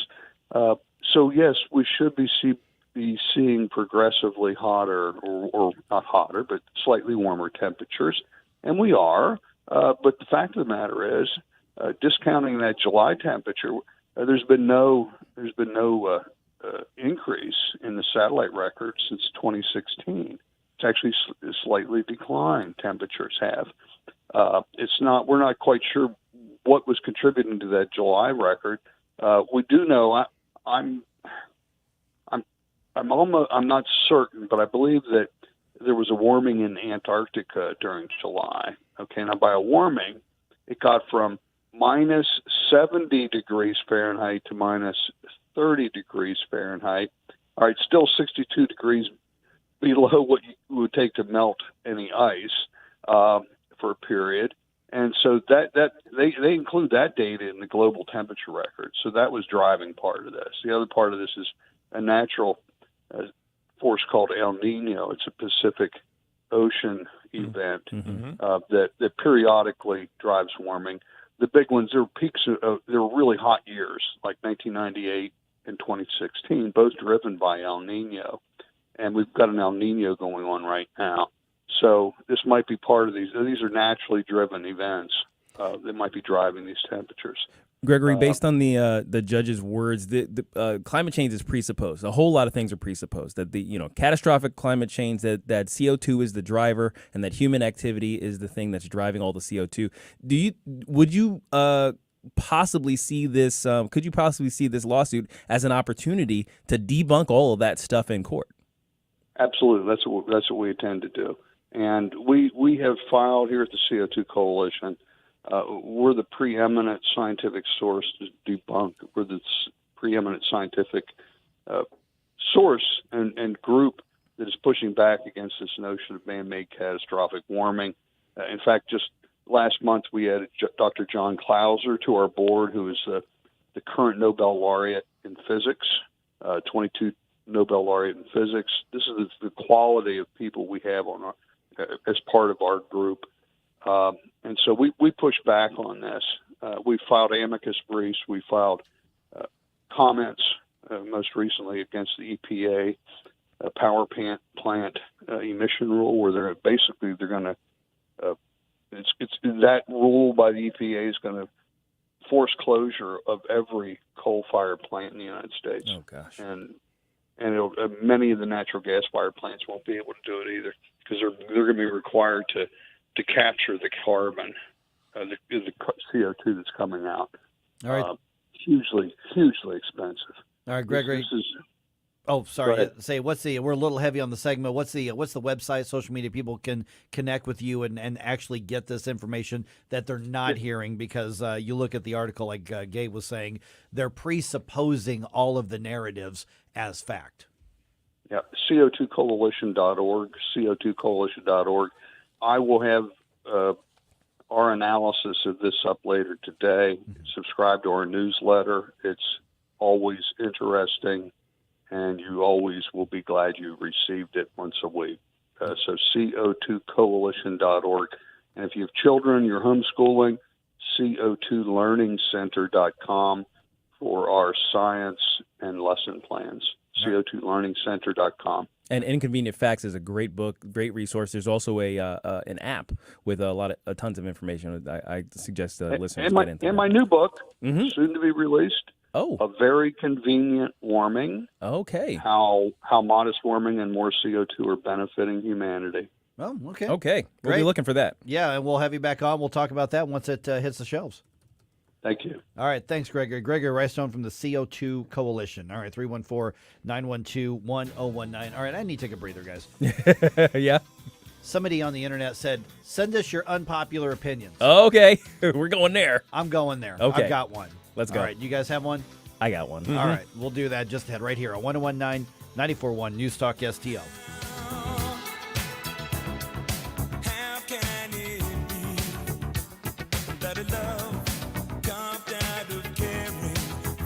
We give you news, analysis, opinion, and more. Only on News Talk STL. Get up.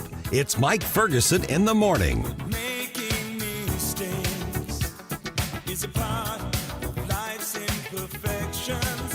One of the years, is it so wrong? News Talk STL. Always streaming on your smart speaker, our mobile app, or newstalkstl.com. I'm Dr. TJ, owner of the Institute of Natural Health, co-owner of Optimal Nutraceuticals, and the host of Wellness 101. Wellness 101 is designed to cut through the nonsense and provide you common sense, science-based information regarding health and wellness.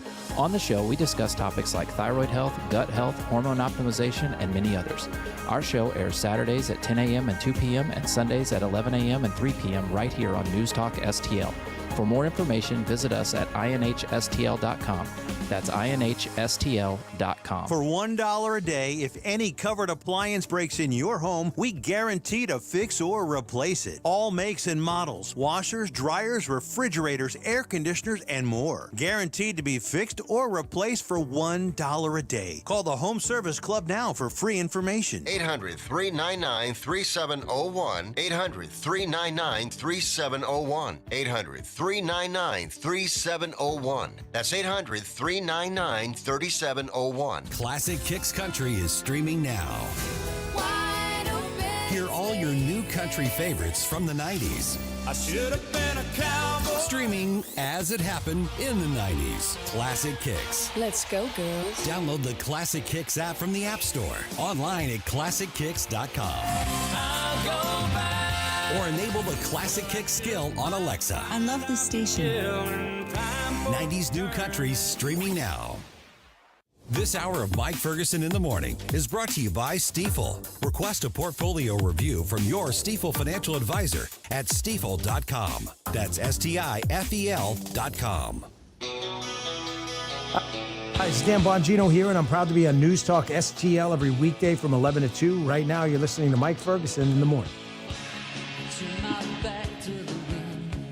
All right, somebody on the internet decided to ask for your unpopular opinion. What's your hot take to get you kind of a side eye or a double take? Man, that's a loaded question if I ever heard one. And by the way, this can be about anything and everything. Every like really subject. important stuff, because people were sending in everything from like conspiracy theories to household hacks to food takes and all this kind of stuff here. Like, for instance, it was cut.com, whatever that is. Some of the others were really weird. Like somebody says, I think it's weird the babies can't just walk right out of the womb like every other animal in the world. That's a good point. That's an interesting one. Yep. Here's one that I thought made me go, oh, yeah. I don't understand why garbage cans are round. They should be square so they can fit in a corner. Whoa. Wait a minute. Hold on. Hold the phone. Why aren't we doing this? Another one says, I don't like peanut butter, but I like peanuts. And I actually kind of relate to that. No. Yeah. You don't like peanut butter? It's okay. So these things that our boss has in his the office. peanut butter filled crackers. The pretzels with peanut butter in it. Yeah. I eat those. Yes. But I'm not a big peanut butter guy, but I don't mind peanuts. Like a PB&J doesn't do it for you? Yeah, it doesn't really do it for me. Oh, wow. I All could right. eat peanut butter straight out of the jar with a spoon. Same here. I have done that as a child. Yeah. Smooth or always smooth. Oh, okay. Always smooth. I got to go with this smooth. Okay. All right.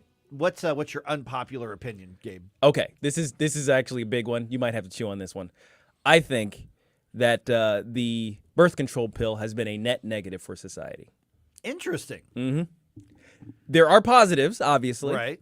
but on balance, I think it's been a net negative. See, we need to have my wife come in and have this conversation because she actually agrees, not necessarily the birth control pill, but the whole concept of why it was brought in for the sexual revolution. Oh yeah. Well, that's part of it. Is that the birth control pill kind of unleashed the sexual revolution, Right. which was absolutely a negative. And I think that's probably just cold, hard facts, data, probably provable. Oh yeah, without a doubt. Absolutely. But you're right. That'll be an unpopular opinion. Yeah, people don't like to hear that kind of stuff. All right, Stel. Yeah, I'm going to one-up you on that. Uh-oh.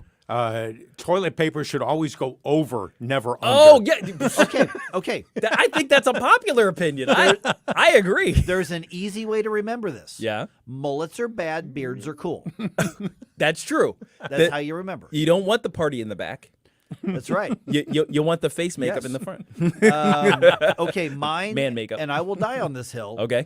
is that pineapple on pizza is delicious. I agree. So do I. I agree too. Hey! Okay. All Yeah. three of us. See, this is the unpopular opinion show. Yes. That's why you listen to us, because we right. have the awesome takes. And some Greek guy in Toronto was the one who invented that. I Really? did not know that. I Yeah. did not. Okay. Some immigrant Greek guy who had a pizza parlor in Toronto decided to wow. put pineapple on a pizza. That's awesome. I like it.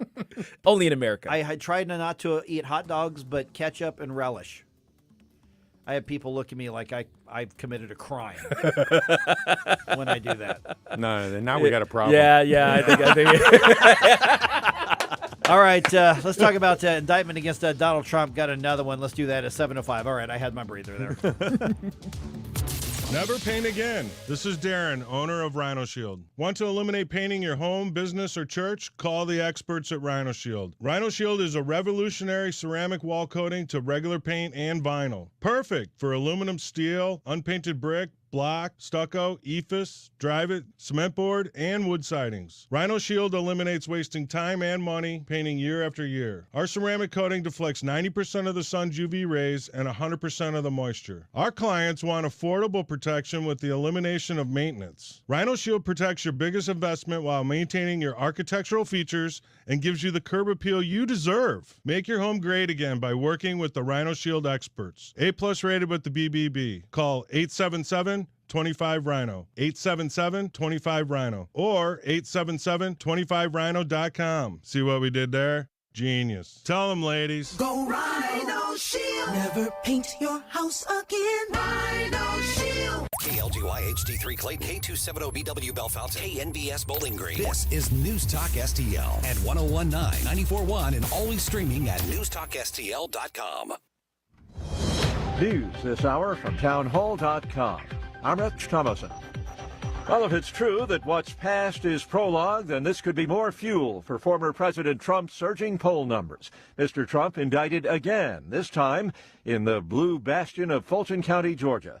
41 criminal counts, including racketeering and conspiracy in the 97-page indictment, stemming from alleged efforts by the former president to overturn the 2020 election results in Georgia. Mr. Trump, along with 18 associates, including Rudy Giuliani and Mark Meadows, are named in the indictment. Mr. Trump condemns it as bogus and more election interference by a weaponized Democrat legal establishment. This comes about a week before the first Republican candidates debate. We're not sure if Mr. Trump will be taking part. Today marks 2 years since 13 American service members were killed during the botched U.S. withdrawal from Afghanistan. Former State Department spokesperson Morgan Ortega says the attack represents a failure of leadership at the State Department. My former boss, Mike Pompeo, never would have allowed this to happen. Never would have happened on his watch. Ortega says she's surprised nobody has resigned over the mistakes that led to the deaths of 11 U.S. Marines, a Navy corpsman, and a U.S. Army sergeant. I don't think they will. They should. It's a stain on everybody who was in leadership at that point. Former State Department spokesperson Morgan Ortega was interviewed by the Salem Radio Network. Bob Agnew reporting. The death toll from the Maui wildfires is 99, but Hawaii Governor Josh Green cautions that 10 to 20 people could be found dead each day for the next several days as crews continue searching debris fields on the island. The scale of destruction is incredible, so our hearts are broken even a little bit more than when we were together 48 hours ago with the extra fatalities. On Wall Street this morning, stock futures deep in the red. The Dow futures down 259 points. NASDAQ futures off 105. More on these stories at townhall.com. In theaters August 25th. Ricky, you can't play baseball. God's going to give you a higher calling. But when I swing that bat, I ain't crippled no more. Based on the inspirational true story. You seen this? Major League Tryouts. You're going to paralyze him. He's my son. Dennis Quaid. They said he will never walk, and he ran. How many miracles do you need? God has a plan for you. It's your time, Ricky! The Hill, rated PG. Parental guidance suggested. In theaters August 25th. Buy tickets now. Relief Factor, pain relief that's natural, pain relief that works, and pain relief that attacks the source of the pain. That's the experience of tens of thousands of Americans who are taking Relief Factor right now. See their incredible video endorsements at relieffactor.com and then order your 3-week quick starter pack for just $19.95. That's less than $1 a day. Find out if it can work for you like it works for me by ordering your 3-week quick starter pack today. relieffactor.com, relieffactor.com. Be the next success story. From the Michaels Flooring Outlet Weather Center. I'm News 4 meteorologist Matt Chambers with your first alert forecast. Almost a fall feel out there this morning. There will be times when the clouds dominate, other times when the sun peeks through. Trending toward more sunshine this afternoon, but about 10 degrees below normal with a high of only 79. Good stuff. Clear tonight, a spot or two of fog not out of the question. 62 for the overnight low, really comfortable. Wednesday, a bit warmer, still nice though, sunny and 85. That's your first alert forecast. I'm meteorologist Matt Chambers. This hour of News Talk STL is brought to you by Rodney and Jen Wallner and the entire Wallner home selling team at Berkshire Hathaway. Call them today at 314-810-SOLD. 314-810-SOLD. Some days I cover up because of my moderate to severe plaque psoriasis. Now I'm hitting the road with clearer skin thanks to Skyrizi, Risankizumab Riza, a prescription-only 150 milligram injection for adults who are candidates for systemic or phototherapy.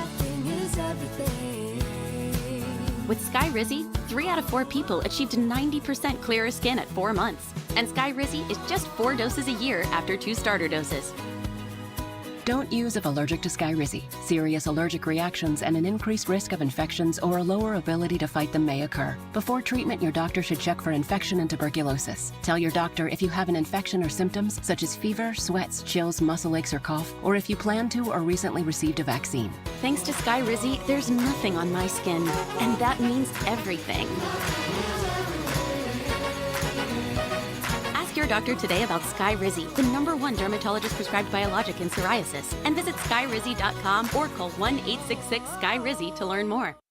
This hour of Mike Ferguson in the Morning brought to you by Window World. Simply the best for less. 314-993-1800 or visit windowworld.com. Mike Ferguson. You play ball like a girl! Gabe Pfeiffer. I triple dog dare ya! Get up! Get up! Can't you hear the alarm? Get up, St. Louis. So it's time to get out of bed. Pour yourself the greatest cup of Kofifi the world has ever seen. Rise up with one voice, drain the swamp, and take back our country. Today's the day we're going to do it, and it's time to do it right now, believe me. Mike Ferguson in the Morning on News Talk STL.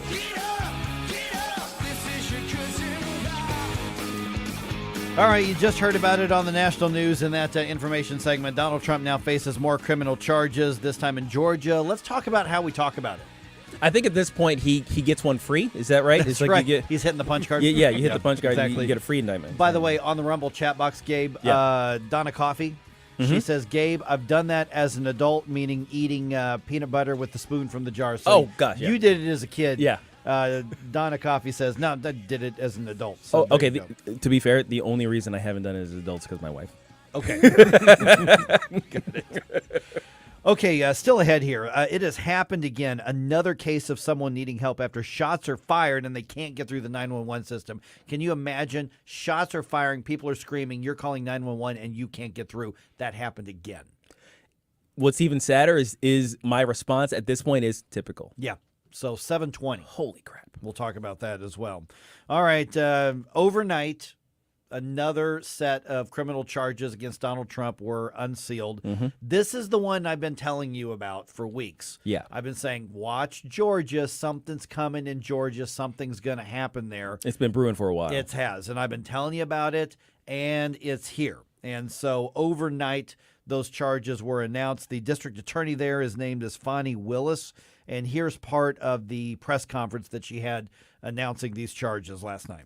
A Fulton County grand jury returned a true bill of indictment, charging 19 individuals with violations of Georgia law arising from a criminal conspiracy to overturn the results of the 2020 presidential election in this state. Okay, so 314-912-1019, 97-page indictment was posted overnight. And I've read parts of it, but I am going to be honest, whereas I think a lot of people in the morning media industry are going to claim to be experts and know every nook and cranny of it. I'm going to be honest enough to tell you I've read some of it. I have not read all of it because it was posted overnight. Yeah. I wake up this morning, I'm like, oh, the former president now faces more criminal charges. I guess that happened. That's the thing. Okay, so here's the thing, is having not read all of them, all of those, we know the general gist of what this is. Sure. And it is Donald Trump, and it is some of his attorneys. It is a number of his supporters. Also named are going to be like Mark Meadows, Rudy Giuliani, Sidney Powell, a bunch of these others who were part of Team Trump. Right. Basically through the election. Right. So 19 people in all. Donald Trump and 18 other people. Some people I've never heard of. Some people I have. And they're arguing under the RICO statutes, which is interesting. Because, criminal conspiracies. Right.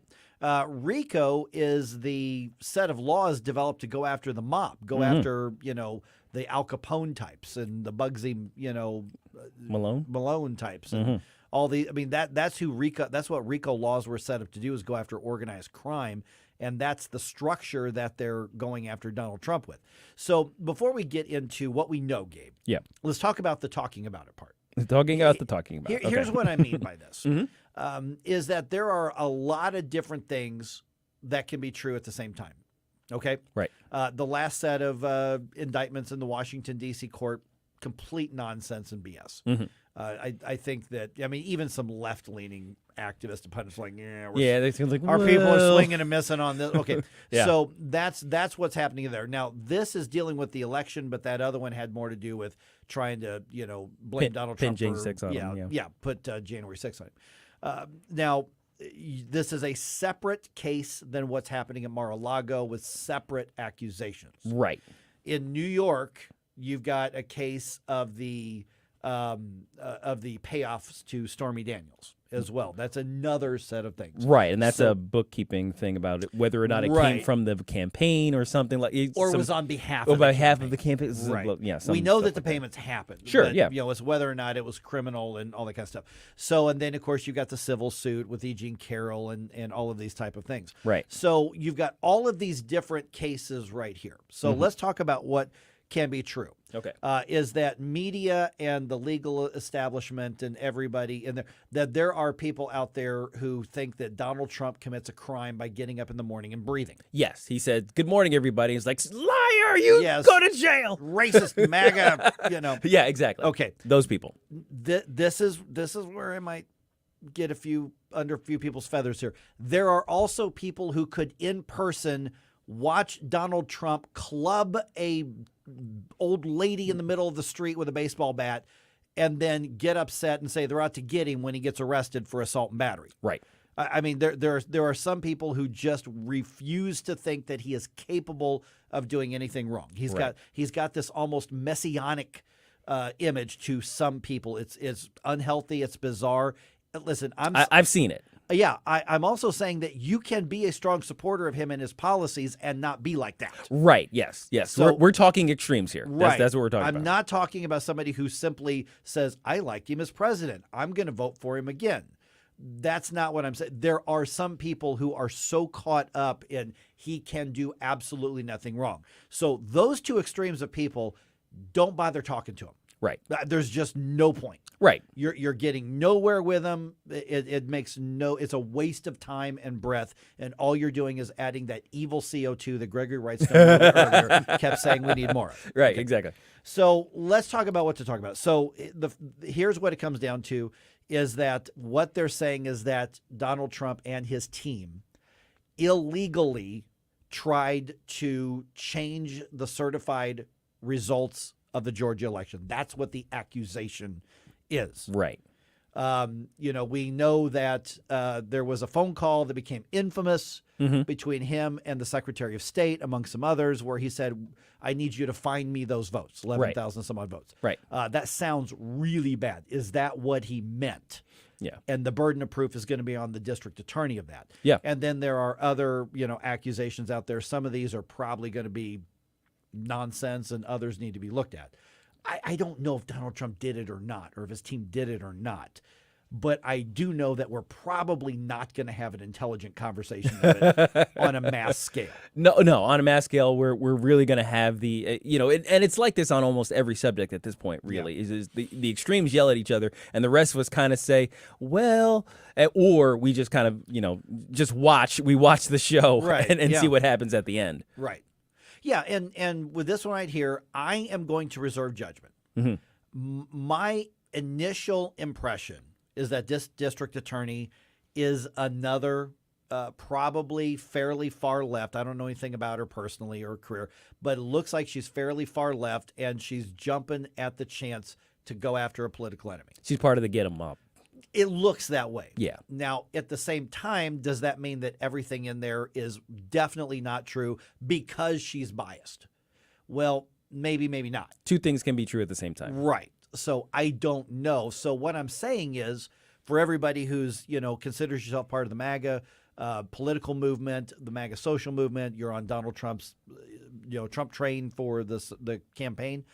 What I'm saying is that if you're ready to defend Donald Trump, you'd better take this one seriously, at least more seriously than the Washington, D.C. one, which is complete crap. You'd better be prepared to engage in probably a little more of a nuanced conversation on this one. And if you're convinced he's absolutely innocent, and he may very well be, then you better know why. You better know what the defense is in common conversation. I'm not asking you to be a lawyer, but I'm saying that the entire reaction is, well, anything they charge against him is complete BS. They just hate Donald Trump. Well, they hate Donald Trump, but you'd better recognize that at some point you're going to have to say, here's why I think this is wrong. You need to have more than well, they just hate him, and you need to have more than, but they did it too. Now, it is legitimate, however, to be biased against the current justice system. Yes. Because of its apparent, malfeasance that they've been going through, their apparent bias that they have. So it is entirely fair to say, you know what? I doubt their claims. In the same way that we had that what was it? The vandalism against the church. It's kind of a lefty sort of church with their signs out and something like that. And somebody wrote something, White Lives Matter on the building or something like that, which they take as racist. I don't think it's racist, but they take it as racist. You don't do a vandalism. Don't do a vandalism. Yeah. Vandalism is bad, right? But our inclination is, because of the history, that it probably didn't happen. It probably was not a white supremacist or something like that who went and vandalized it. It's entirely possible it was somebody on their side trying to gin something up, just because that's how it's panned out in the past. In a similar fashion, you can look at this Georgia indictment and say, you know what? A lot of these indictments have been BS. They've been trumped up charges against Donald Trump. It's just the get 'em mob kind of going through the motions here. So I think it's entirely fair to do that, to stake that position. I think this is probably bullcrap. But you have to, in order to be intellectually honest, you have to reserve a small portion of your brain that is willing to entertain the idea that there was a law in Georgia that got violated here, and there is punishment to be had.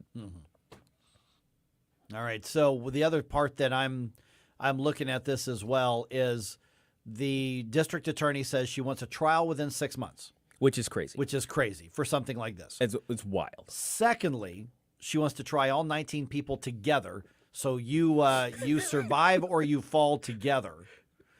And every single person has the right to their own attorney, which would mean, and we'll ask Susie more about this in about 20 minutes. Yeah. But doesn't that mean that every time a witness comes up for the prosecution, 19 different attorneys get to cross-examine them?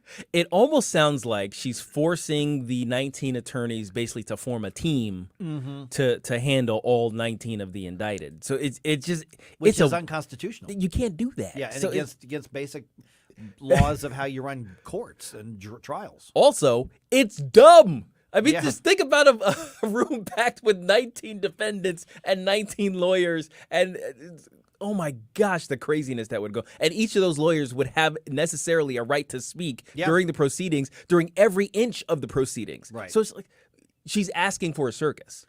Yes, that's exactly it.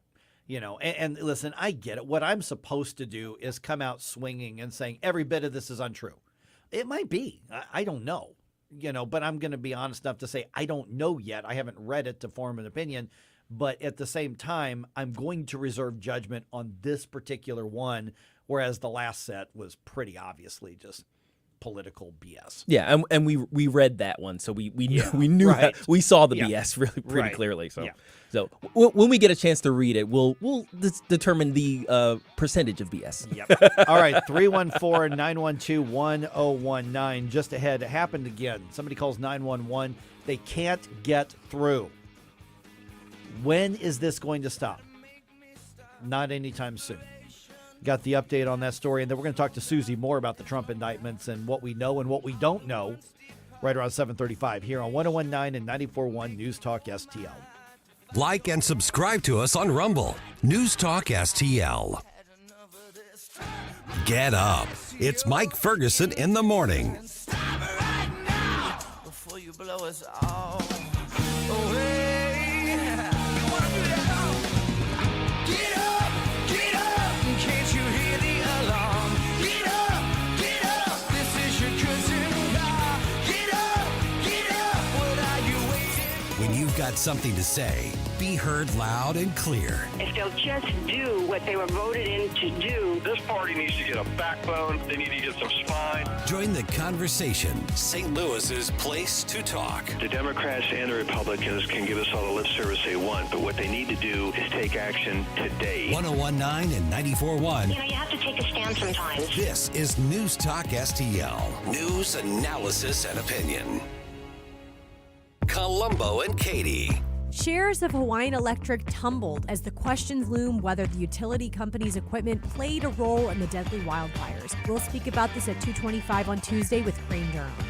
Weekdays at 2 on News Talk STL. When somebody wants to steal from you, they're not going to break in your house wearing a ski mask anymore. If they want to hold you hostage, they're not going to corner you somewhere with a gun. I mean, that stuff could happen, but what's likely going to happen is they are going to go online. They're going to get into the cloud. They're going to get into your system. They're going to hack. And that can be just as terrifying from a financial perspective. Mike Ferguson here from my friends at ThrottleNet. Listen, don't think that they can't go after you. There are people around the world who make a living, a very profitable living, just simply constantly looking out who is unprotected on their personal finances, maybe your church's online presence, your banking, or your website, or your data management, or your whatever the case is, or your spreadsheets, anything like that, your membership, your client list, anything. They can get to it at some point if you are not protected, which is why you've got to call my friends at ThrottleNet to make sure that you are. ThrottleNet.com/NewsTalkSTL. You can also call them at 314-820-0383, but I will give out that information again. This is St. Louis's highest rated, most reviewed outsourced IT service, cybersecurity service. I'm not saying do business with them because they're part of St. Louis. They are part of St. Louis, but they are worldwide rated as one of the best, again, in the world. They just happen to be here in St. Louis. So the bottom line is they work hard for their clientele, their customers. They've got proven results. Their average response time to support a concern or a ticket, average time, less than 2 minutes. How many other managed service providers can say that? Not a lot. Once again, here's where I want you to go. Go to throttlenet.com/newstalkstl, and you are going to get a tour of the dark web and what's out there and what they are after. I am telling you, your church, your personal finances, your small business, your nonprofit, not to mention your big business, you are all vulnerable. The reality is ThrottleNet is probably going to know you're under attack before you know that you're under attack, and you want them there to be that shield against everything from your bank account information to your client list to your spreadsheets to your tax returns to anything and everything they can get from you. Remember, if they can take down a massive company like the Colonial Pipeline and hold them hostage, hold them for ransom, they can get you as well. So be ready, be prepared. ThrottleNet.com/newstalkstl. Your company's brand reputation is at stake. A cyber attack can tear apart your image with both your clients and with the public, and it can leave you open to lawsuits if you are not protecting your clients and your employees' information. So give them a call. Once again, let me get that phone number here, 314-820-0383, throttlenet.com, but go to throttlenet.com/newstalkstl. So, you want Steph's Pizza, but you're in Lake St. Louis and it's just too far to go. Not anymore. Now you can feed that Steph's Pizza craving quickly and conveniently in Lake St. Louis. Same great menu with a new location, 111 Pond Fort Trail in Lake St. Louis. Steph's Pizza in the Chesterfield Valley on Long Road, in St. Peter's on Jungerman, and now in Lake St. Louis. Check them out at stephspizza.com because tonight's a good night for Steph's Pizza. Fox News commentary. $100 grand worth of merchandise was looted from a Nordstrom in LA County by a flash mob of thugs. Just another day in felon coddling, California. I'm Tommy Lahren. More next. Starting August 22nd, the U.S. dollar may have new competition from a new global supercurrency backed by Russia and China. And if the dollar plummets, your retirement could follow. Hi, Stephen K. Bannon. I recommend a gold IRA from Birch Gold Group. To learn more, get a free info kit on gold by texting the word SHELTER to 989898. I encourage you to act. Before August 22nd, text SHELTER to 989898 to get your free information kit on gold now.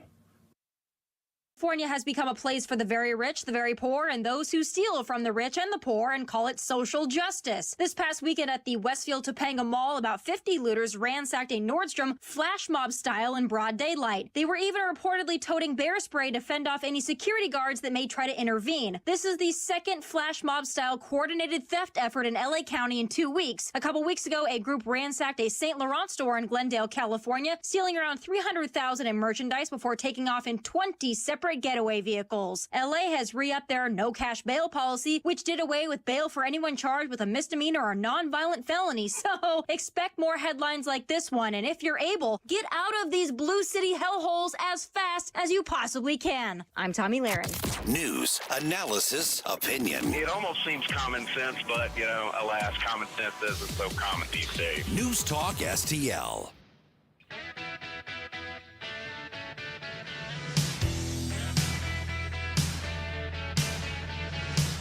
Hey, this is Larry Connors. Make sure you're listening later today at 6 o'clock on News Talk STL for my show, Larry Connors USA. Now, back to Mike Ferguson in the morning.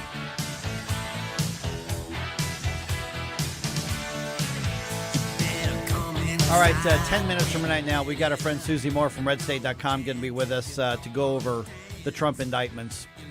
I don't mean to keep coming back to that. But this is obviously the headlines today. It's still big news. This is where we're at. So we got your chance to talk about that. So much craziness and confusion over the last few years, and that's being capitalized on. I wonder if she got any sleep last night. don't Knowing know. Susie I with don't something know. like this. She might have read the. You might have actually read the thing. Yeah, it depends on whether or not she was still up when it was announced. Because, Right. like, I went to bed early, and then I woke up this morning and found that it was announced. I'm like, oh, well, now I know what my day looks like. So we'll talk to Susie about that here in about 10 minutes as well here. I was really appreciative of Larry Connors, who you can hear from 6 o'clock to 8 o'clock every day here on News Talk STL. Asked me to be on his show yesterday, so he and Quentin gave me a call. And they wanted me to kind of recount the story of what happened with my friend Brian Zengi, who had the heart attack while we were playing a baseball game at Forest Park. And I think that story is pretty well known. Channel 5 did a story on it.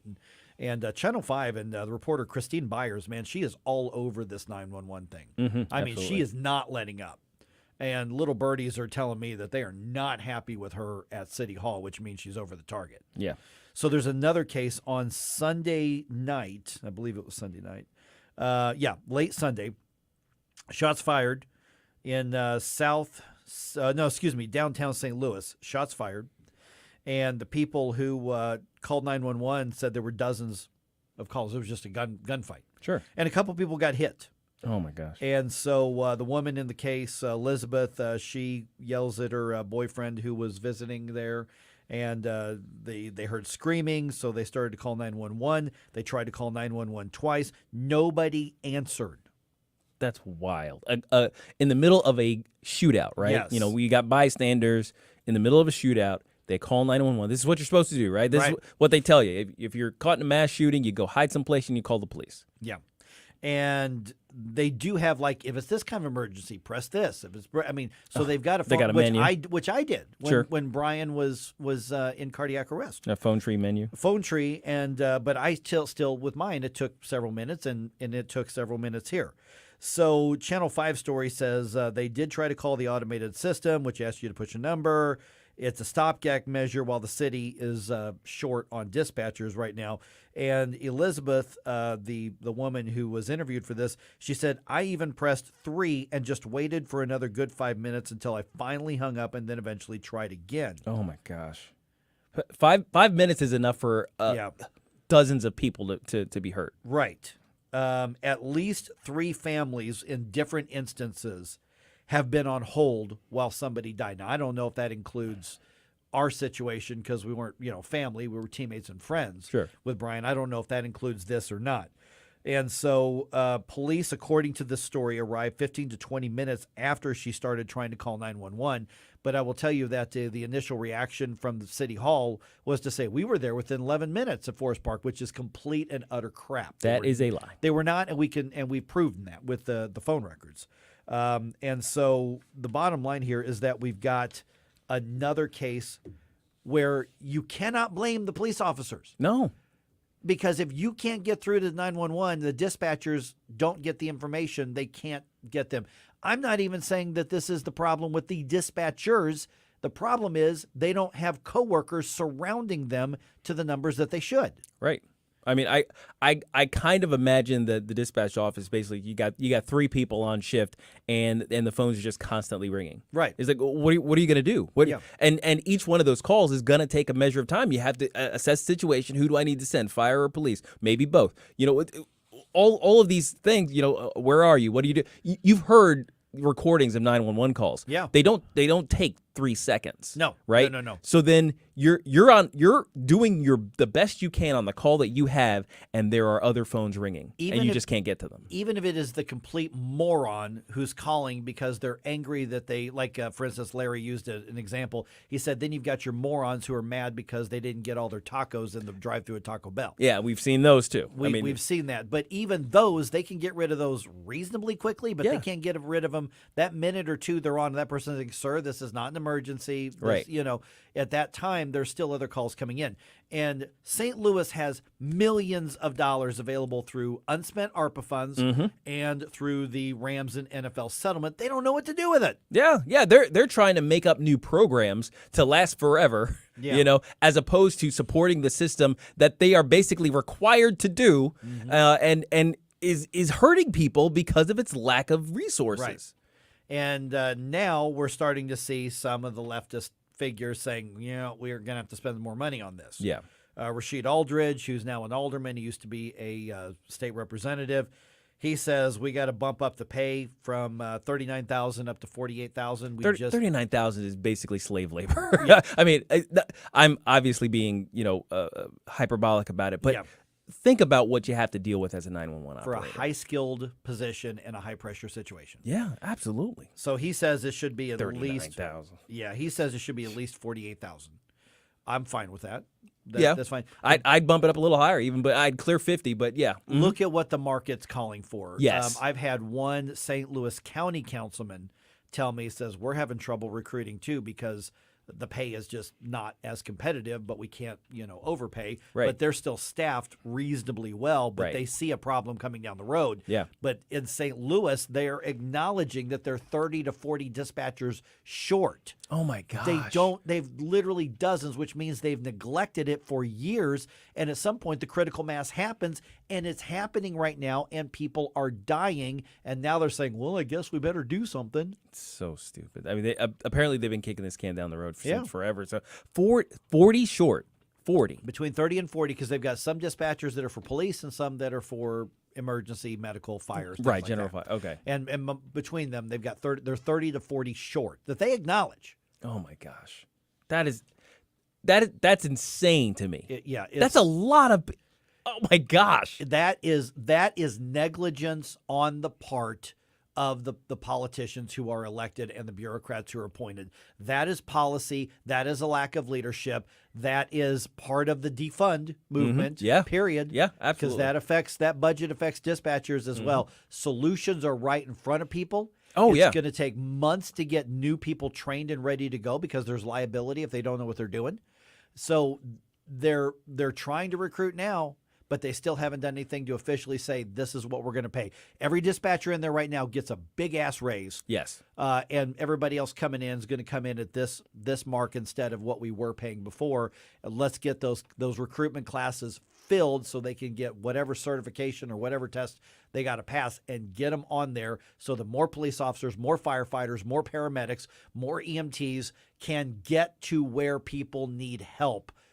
And right now, that's just doesn't seem to be the priority of either the Jones administration or the Board of Aldermen right now. And that affects everybody in this region. We've talked about the solutions that are on the table right now. We've got shortcuts. We've got retired police, fire, all those people who are basically, that would be a shortcut to training because they already know the radio protocols. Or injured. And then the injured, yes, the ones on disability, or the people who are waiting for a desk job because they can't go out in the beat anymore. You put them on the phones. Why is this difficult? It's only difficult if you're not dedicated to do it. And that's the problem. Especially when the money's there. Yeah. It's there. We know it's there. We got the people. We got the money. Do it. Do something. All right. 314-912-1019. Donald Trump indicted again. This is a different indictment than the Mar-a-Lago, Florida case. This is a different indictment than the Washington, D.C. I think he gets a tote bag with this one. Yes. He's punching the punch card on this. Yeah. We'll talk about that with our friend Susie Moore from redstate.com just ahead, right here, about 2 minutes on 1019 94.1 News Talk STL. Just so the tote bag is color coordinated. Yeah, that's right. That would be fine. Yeah. Red, white, and blue, baby. This is News Talk STL at 1019 94.1 99.1 HD3 and newstalkstl.com.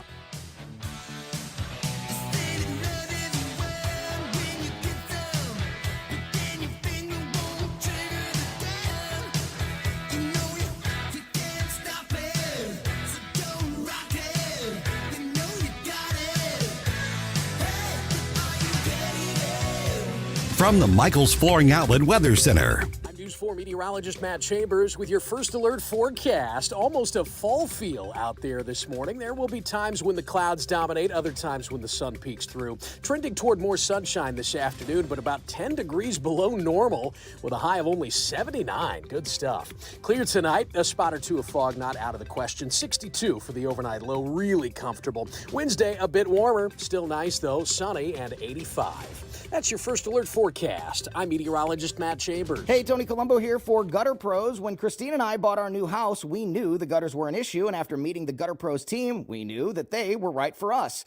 Gutter Pros is your all-in-one gutter service team that offers a variety of affordable solutions, and they even offer free estimates, so there's no cost to you to find out if they are right for your home, just like they were for ours. If you're having a problem with your gutters, contact the Gutter Pros now, because with Gutter Pros, water goes where they tell it to. Call them at 314-656-7195 or visit gutterpros.com. I'm Missouri Attorney General Andrew Bailey. Human trafficking is occurring right here in Missouri. You can help combat it by learning the signs of human trafficking and reporting suspicious activity to law enforcement.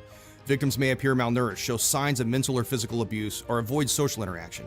If you're a victim or know someone who needs help, contact the National Human Trafficking Hotline at 1-888-373-7888 or text the word HELP to be free. Together, we can fight human trafficking in Missouri. Brought to you by the Missouri Attorney General's Office. Well, it is definitely summer here in the Heartland. Time to call Hanson's Tree Service for all of your commercial and residential tree care. Tim Jones here for Hanson's Tree Service. Let him come out to your homestead or your business today. Take care of everything regarding the exterior of your home. Grinding and land clearing, all residential and commercial tree services. They've got fantastic organic mulch in bulk, plant health care as well. Give them a call, 636-379-1830. 24/7. They're always available at hansonstree.com. That's hansonstree.com. Wow, that was my reaction when I walked into Napoli C, now open on the streets of St. Charles, right next door to Napoli 3. And Napoli C is like walking into a 2-level submarine. Fish just outside the portholes. The menu's going to be filled with various seafood, lobster, crab. Good luck with choosing.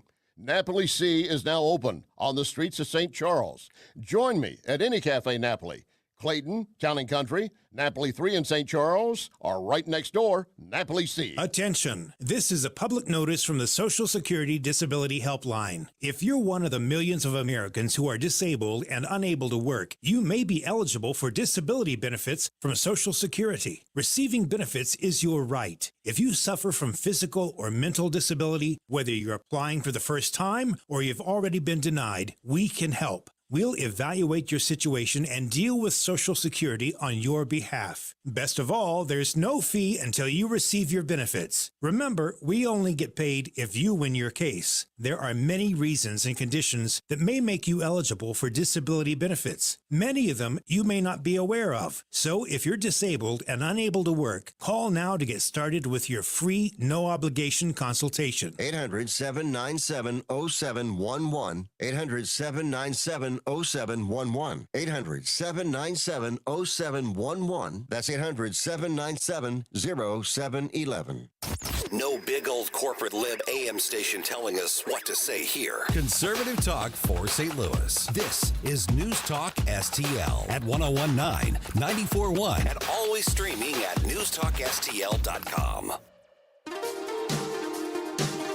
Hey everyone, this is State Senator Nick Schroer. I am the host of Stand and Fight every Sunday night. Tune in to us at 8 p.m. Right now, let's hear more of Mike Ferguson in the Morning Show here on News Talk STL.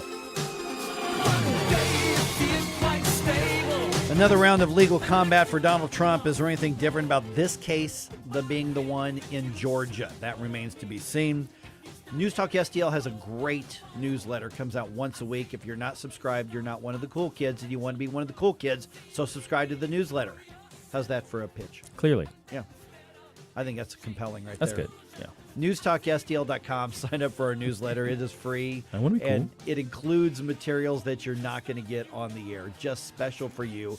And also, you're going to get announcements of upcoming News Talk STL events as well. So real easy. News Talk STL. No, we don't spam, and no, we don't sell your stuff. We just send you once a week a newsletter out there. Okay, the news happened overnight. I wake up early this morning and, oh, what do you know? Donald Trump's been indicted again along with 18 other people. This is the one that we've been telling you about. I said for the last, however many weeks, Georgia, something's happening there. Watch out. They're going to do an indictment there. So keep an eye out in Georgia. And here it is now. Joined now by Susie Moore from redstate.com. And Susie, we were talking about how they, there was the weird thing where something posted then was pulled down, and then the grand jury wasn't even done with their work. And then after they return the indictment, it gets posted on the website again. And so that's weird. But in this case right here, I think it's important for what we know about it. And I don't know when you saw the story, but I did not see it in time to read all 97 pages because I found out about it this morning. And so I think it's important that we start off with the understanding that this is different than the indictment that's in Washington, D.C. This is different than the indictment that is in Florida. This is different than what's happening in New York. And this one focuses on a very specific state-level thing. Good morning. Yes, it does. It's different. It's different. It is brought in state court, kind of like the Alvin Bragg one in New York, although this one obviously has to do with election issues. I have not read the entire 98-page indictment myself, although I have had a chance to skim it. We were still up. We covered it last night as well. They started, first of all day long, you knew it was coming because somebody decided it was a good idea to post it on the court website. And I don't know, that just adds to the clown show element of this for me. And I don't say that lightly. I don't say that as somebody who's, jumping the gun and saying there's no teeth to these, allegations. There may be, I don't know. But the way it was presented was an absolute clown show. You have it being posted on the website or on the court web system prematurely. You have this, I have no idea what they were doing with the cameras following the clerk around the courthouse. I don't know if you guys saw any of the clips of that, but last night there were news cameras inside the Fulton County Courthouse, and they're following this lady around as she's carrying papers from the clerk's office, and then she goes to the courtroom, and it's like 20 minutes of just people walking around the courthouse, and they're following their every move as she delivers the sealed indictment to the judge, who sits on the bench and reads through it. And then he gets done and he gets up and he's like, okay, see you guys later. It was the weirdest thing ever. So they could have literally been tracking somebody bringing the takeout menu to somebody else in the office. 100%. There was no need for it. It just, all it did was fed the kind of fuel of the chaos. And why somebody decided that was a good idea, I do not know. But it really does not frame this situation, professionally, let's just say. Good morning. Good morning, Susie. Then there's the indictment itself. Yeah. Actually, that's where my next question was going. The indictment itself, you said you had an opportunity to skim it at least. What sort of laws in Georgia are these alleging that Donald Trump violated? Well, it all kind of stems around racketeering, basically, which is basically just like fraudulent business dealings, that sort of thing. And it talks about false statements and forgery and procuring election equipment and data illegally, that sort of thing. It's all Georgia state statutes that are cited. And I, of course, did not practice criminal law and did not practice in Georgia, so I'm not going to try and expound upon them in detail. But the gist of it is basically this group of people were all trying and scrambling to try and get, to question and the counts of the vote counts, the results, try and get other electors, another slate of electors to present before that. I think one of the weirdest things about this indictment is how much it talks about what was going on in Michigan and Pennsylvania and Arizona and New Mexico. I don't understand, and probably somebody like Professor Turley or Andy McCarthy or somebody like that who has some more deeper background in this might have a better explanation, but I don't understand why a Georgia state case is relying so heavily on conversations had in and about other states. Got anything, Sal? No, I don't. Nope. Sorry. Okay, sorry. Yeah. We're visiting with Susie Moore from redstate.com. Okay, now when we look in, and like I said, you've skimmed it. I've read a few parts of it, but I doubt I've read nearly as much as you have on this. So what we're specifically looking at here is, as I understand it, and if you saw something I didn't, please correct me here, is that they were trying to change eventually the electors after the elections had been certified or after the votes had been certified. That's what they're trying to build up to. And then I want to ask you about the district attorney's bizarre list of demands for how the trial's going to go. Yeah, no, you're correct. That's basically what it all circles around is this attempt to get an alternate slate of electors to be presented so that basically Georgia would go to Trump as opposed to Biden. Mm-hmm. And the district attorney in this case, Fani Willis, she says, I want to go to trial within 6 months. I want to try all 19 people together. Is that a thing? Can you do that? Does that make any sense? I guess if you just wanted to kind of perpetuate the clown show atmosphere, there's no way. That is like literally impossible to try and combine that many cases, because it's, each person has the right to their own attorneys and their own defense, and some of them may have differing interests. So to try 19 of them together, including the former president of the United States, is just outlandish. And to even insinuate that it was going to be ready to go in 6 months is outlandish as well. Hey, Susie, now I do have a question. Hi, it's Stel. If you don't mind my asking this, because this has come up off and on over the past couple of weeks regarding comments in this situation, and now the judge says that she wants to have this stuff start in January. Is this really election interference? Because all of this is they're trying to jam everything in between now and November of 24. Is it fair to say, hey, this is election interference? Well, it is, but that's a political argument, not a legal argument. There's not like a legal defense to a case that says this is election interference. But yeah, no, clearly the timing of all these things is interesting. I thought it was interesting because the indictment talks about activities between November 4th of 2020 and September 15th of 2022. And I was like, what were they saying was still happening in September of last year? Well, I think that had to do with some follow-up interviews with some of these, co-defendants and statements that they made that the DA is alleging were false. But I also noticed one name missing from the roster of 19 that stood out to me. Lynn Wood. Oh, yeah. Yeah, she's not on there, is She she? was very prominent in all of this. And there's like 30 unindicted co-conspirators. They keep referencing them throughout the indictment.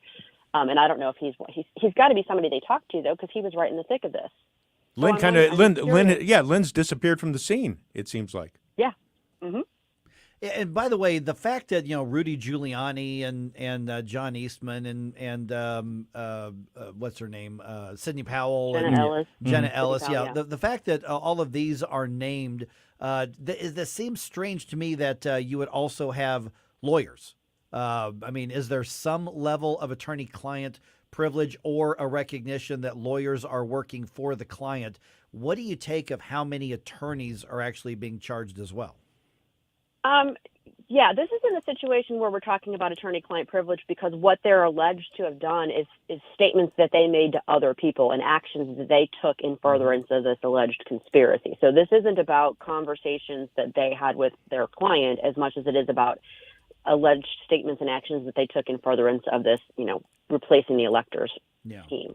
Now the one thing out of the indictment that I read that kind of was making the rounds on Twitter was this one section that discussed a tweet by Donald Trump about a report on OANN that other people should check out, and the kind of the follow up commentary is this is clearly XYZ, some sort of malfeasance, and everybody is rightly saying, excuse me, what? And I'm trying to understand sort of the First Amendment implications here of what's being alleged. Sure. So part of what they do and why this is such a lengthy indictment is because they take literally almost each conversation, each tweet, each text, each email, each phone call that any of these people made as part of their, resistance to and attempts to get things changed in Georgia. And they say, this was in furtherance of the conspiracy. So if you take each one by its own, it just is ridiculous. Like you said, the tweet, oh my gosh, they're talking about it on OANN. How is that possibly, a furtherance of a conspiracy? I suspect that many of these little building blocks that they're using in this indictment aren't going to actually end up being sort of the actionable facts, why they felt like they needed to include each and every one. And then my guess would be that somehow the prosecutor felt like the more she piled on, the more serious it looks. Yeah, it kind of sounds like she's stretching her book report. That's what it seems like to me. Yes, that's exactly what it seems like to me. I'm a little surprised she doesn't have one in there about the time that Donald Trump sneezed in the middle of it all. Yeah. Well, we were talking about that a little bit earlier, Susie, and of course we're running a little heavy on the segment, but great coverage on redstate.com. You should be checking it out. Is that there are some people who, you said he sneezed, in a room, and I said he gets up in the morning and takes a breath. They accuse him of committing a crime. And then there are other people who would never be convinced that he could ever possibly commit a crime, or if he did, that he was just committing a crime for us and being prosecuted for us. And so the people on those two far extremes about Donald Trump really aren't relevant to the conversation. It's everybody else, somewhere between I like him, I don't like him, but I at least want to know what the truth is. These are the ones who are saying, okay, what are the questions I need to be asking? What's true and what's not? Yeah, and those are the sorts of things that you don't really know and can't really know until you get into the trial, because, there's a process now. There's a discovery well, first there's going to be an arraignment. Apparently they're going to get a mugshot. Oh, yeah. There you go. That's it. That's a coup right there. Yeah, finally going to get the infamous mugshot. But, there's the process to go through, a discovery process as they prepare their defense and that sort of thing. And before, the public obviously will know whatever's leaked out. But as far as the actual evidence, we're not going to really be totally privy to that until the case is tried. Yeah. Okay, so the bottom line is check out redstate.com for the updates throughout the next several days. You had multiple articles on it already up yesterday. Not getting out ahead of yourself, which is what's important, is not coming to the conclusion of he's guilty, he's innocent, because we don't know. We are still piecing together, like you said, I love the term, a clown show, indictment situation with Donald Trump. We just need to be able to step back and go, okay, what's correct and what's not, what's true and what's not. Absolutely. Yeah. And that's the thing. I'm talking about the optics of it. I don't know about the merits of it. There may be something there I don't know yet, but the way they've presented it is just, it's a clown show. It's bizarre. Yep. Very bizarre. All right. Susie Moore, redstate.com. We'll talk to you again soon. Thanks so much. Thanks, Susie. Thanks, guys. Have a great day. You too. All right. 314-912-1019. I think we're going to have a couple minutes. You got some thoughts in on this as well. Just a bizarre it's situation. This case of put all 19. You have to have a big table to put all 19 defendants. That room cannot handle the amount of people. Well, and each lawyer would have their own assistant, a law. You ever see a legal team for an individual at one of these things? It's 3-4 people, right? Yeah. So 19 times 3-4. Yeah. No, that's not happening. Coming up, the trial of Donald Trump and his entire team at the Family Arena. All right. Once again, 314-912-1019 right here on 1019 94.1 News Talk STL. Like and subscribe to us on Rumble. News Talk STL.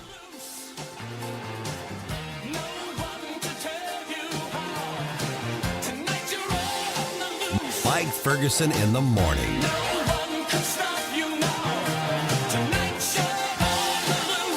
1949, the last time a Republican held the top post in St. Louis City. A gallon of milk was 84 cents, and streetcars ran down Grand Avenue. The city was booming. Unfortunately, St. Louis City streets are no longer the epicenter of family and business life. In the 80 years of Democrat control, our city has been on a steady decline. St. Louis City Republicans believe it is our duty to provide a different path forward. Learn more at stlouisrepublicans.com. Paid for by St. Louis City Republican Pat Curtis, Farber Treasurer. Mike Ferguson here. Retirement should be a time you can relax. No more stress from work. But there's one thing you can't forget about when retiring. That's your money. Do you have enough saved to fund your income for life and keep up with inflation? How will you claim your Social Security benefits? And what about long-term care? The ClearPath Wealth Management Group at Stifel is here to help answer all of these questions. You can hear their latest views on the markets and investing during On the Money, hosted by Stifel financial advisors Bob Stockdale and Eric Robert, every Saturday morning at 9, right here on News Talk STL. They can help you get organized, guide you through critical retirement decisions, and create an investment portfolio designed around your needs. To schedule your free retirement plan consultation, go to clearpathinvesting.com. That's clearpathinvesting.com, or call 636-695-2650, 636-695-2650. Stifel Nicholas & Company Incorporated, member SIPC and NYSE. In the dead of night, a child clings to life, trapped in a crumpled car wreck. Every second, a heartbeat away. Through the chaos, a team of first responders emerges. They pry open the twisted metal, their voices reassuring as they pull the child from the wreckage. In that moment, a life, is saved.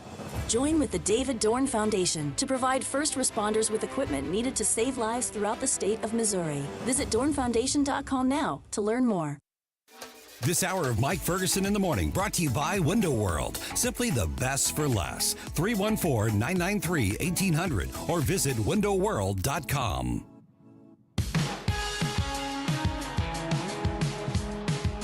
Good morning, St. Louis. It's Ben Shapiro.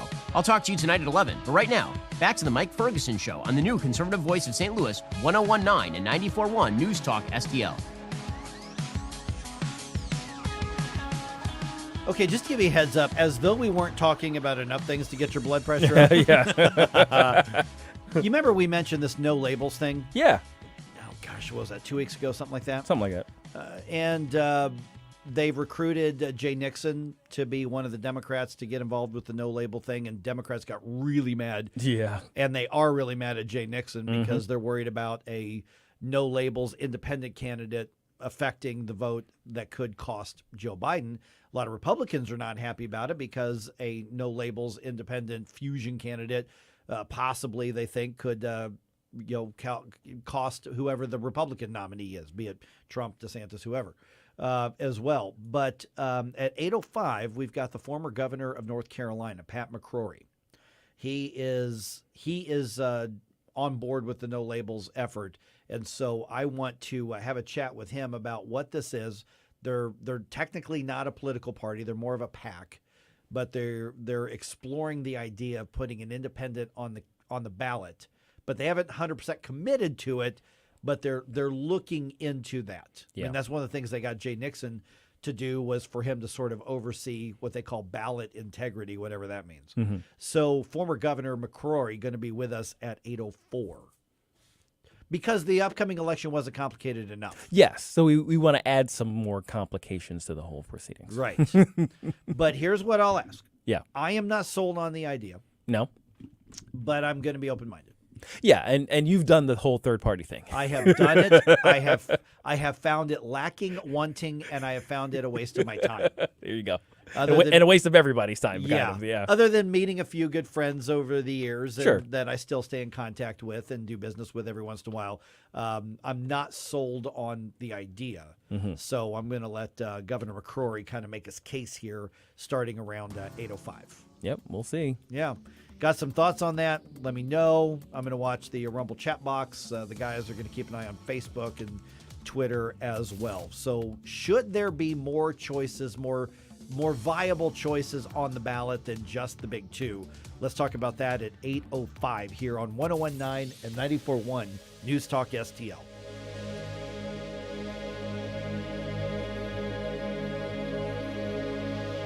Allen Outdoor Solutions knows what you want. An oasis, a place at your home to relax, enjoy, entertain. Allen Outdoor Solutions can design and build your oasis. A spacious stone patio, different levels, maybe a fireplace, flowing water. See their quality work at AllenOutdoorSTL.com, AllenOutdoorSTL.com, or call 314-647-4800. AllenOutdoorSTL.com. News Talk STL is proud to have Doug Voss of Safe Money Radio as part of our lineup each week. Doug has been a staple on St. Louis radio for many years as one of the leading financial experts in the area. Doug and Safe Money Radio is on 3 times every weekend, but in case you miss anything, you can check it all out at DougVossSafeMoneyRadio.com or call 844-676-SAFE. That's 844-676-7233. Doug Voss is a registered representative. Securities offered through DHL Securities, LLLP. Member FINRA and SIPC. KLGY HD3 Clayton, K270BW Bellefontaine, KNBS Bowling Green. This is News Talk STL at 1019, 94.1, and always streaming at newstalkstl.com. News this hour from townhall.com. I'm Rich Thomason. They have 10 days to respond. Former President Trump and 18 of his associates will have to answer charges in a 41-count indictment by a grand jury in Democrat-dominated Fulton County, Georgia. Mr. Trump says it's nothing more than an ongoing witch hunt by Democrats determined to damage his presidential campaign. This is Mr. Trump's 4th indictment. He notes the timing, saying this could have been brought years ago, but instead It comes smack in the middle of a campaign in which he leads all of the Republican contenders. Says it's part of a cover-up. Senator Ted Cruz talking about the Attorney General's appointment of a special counsel to oversee the Hunter Biden investigation. Senator Cruz joins a chorus of Republicans who say the appointment of David Weiss amounts to an effort to distract from House investigations into allegations Hunter Biden committed gun and tax crimes. Cruz told Fox News Weiss has spent years helping Democrats protect the Biden family. Cruz calls Attorney General Merrick Garland's selection of Weiss disgraceful and camouflage. Bob Agnew reporting. And while there are some questions, there are no real answers from the White House, which remains mum about the Hunter Biden investigation. With a special counsel being named in the Hunter Biden probe, the White House is referring all legal questions to the Justice Department or the younger Biden's attorneys. Press Secretary Karine Jean-Pierre would only repeat that the president loves his son and is proud of him overcoming his addiction and how he's continuing to build his life. White House correspondent Greg Clugston. The government out this morning with new statistics on retail sales, which rose 0.7% in July compared to the month before, and that does make for the biggest gain since January. On Wall Street, ahead of this morning's opening bell, the Dow futures down 267 points, NASDAQ futures off 82. More on these stories at townhall.com. Relief factor, pain relief that's natural, pain relief that works, and pain relief that attacks the source of the pain. That's the experience of tens of thousands of Americans who are taking Relief Factor right now. See their incredible video endorsements at relieffactor.com and then order your 3-week quick starter pack for just $19.95. That's less than $1 a day. Find out if it can work for you like it works for me by ordering your 3-week quick starter pack today. Relieffactor.com, relieffactor.com. Be the next success story. The Angie's List you know and trust is now Angie, and we're so much more than just a list. We still connect you with top local pros and show you ratings and reviews, but now we also let you compare upfront prices on hundreds of projects and book a service instantly. We can even handle the rest of your project from start to finish. So remember, Angie's List is now Angie, and we're here to get your job done right. Get started at Angie.com. That's A-N-G. From the Michaels Flooring Outlet Weather Center. I'm News 4 meteorologist Matt Chambers with your first alert forecast. Almost a fall feel out there this morning. There will be times when the clouds dominate, other times when the sun peeks through. Trending toward more sunshine this afternoon, but about 10 degrees below normal with a high of only 79. Good stuff. Clear tonight, a spot or two of fog not out of the question. 62 for the overnight low, really comfortable. Wednesday, a bit warmer, still nice though, sunny and 85. That's your first alert forecast. I'm meteorologist Matt Chambers. This hour of News Talk STL is brought to you by Stifel, serving investors for over 130 years. Contact your Stifel financial advisor at stifel.com. That's STIFEL.com. Tony Colombo here, reminding you to visit my friends at Bluff City Outdoors in Alton before your next trip into the great outdoors. For decades, Bluff City Outdoors has covered all the needs for area fishermen, and they'll always have all the best bait, tackle, and gear for your next trip on the water. And now they cover all your bow hunting needs, including their state-of-the-art indoor archery range and techno hunt system, open every day for you to come shoot, or you can join a league. Follow Bluff City Outdoors on Facebook and learn more at bluffcityoutdoors.com. Mystic Fix is sponsored by Kama Flight, redefining the dance between the masculine and feminine. Kama Flight is a somatic movement practice merging yoga, meditation, and massage. Workshops in 2023 are at the Chosen Retreat Center in Sebastian, Florida. For more, visit Kama Flight on Instagram at KAMAFLIGHT.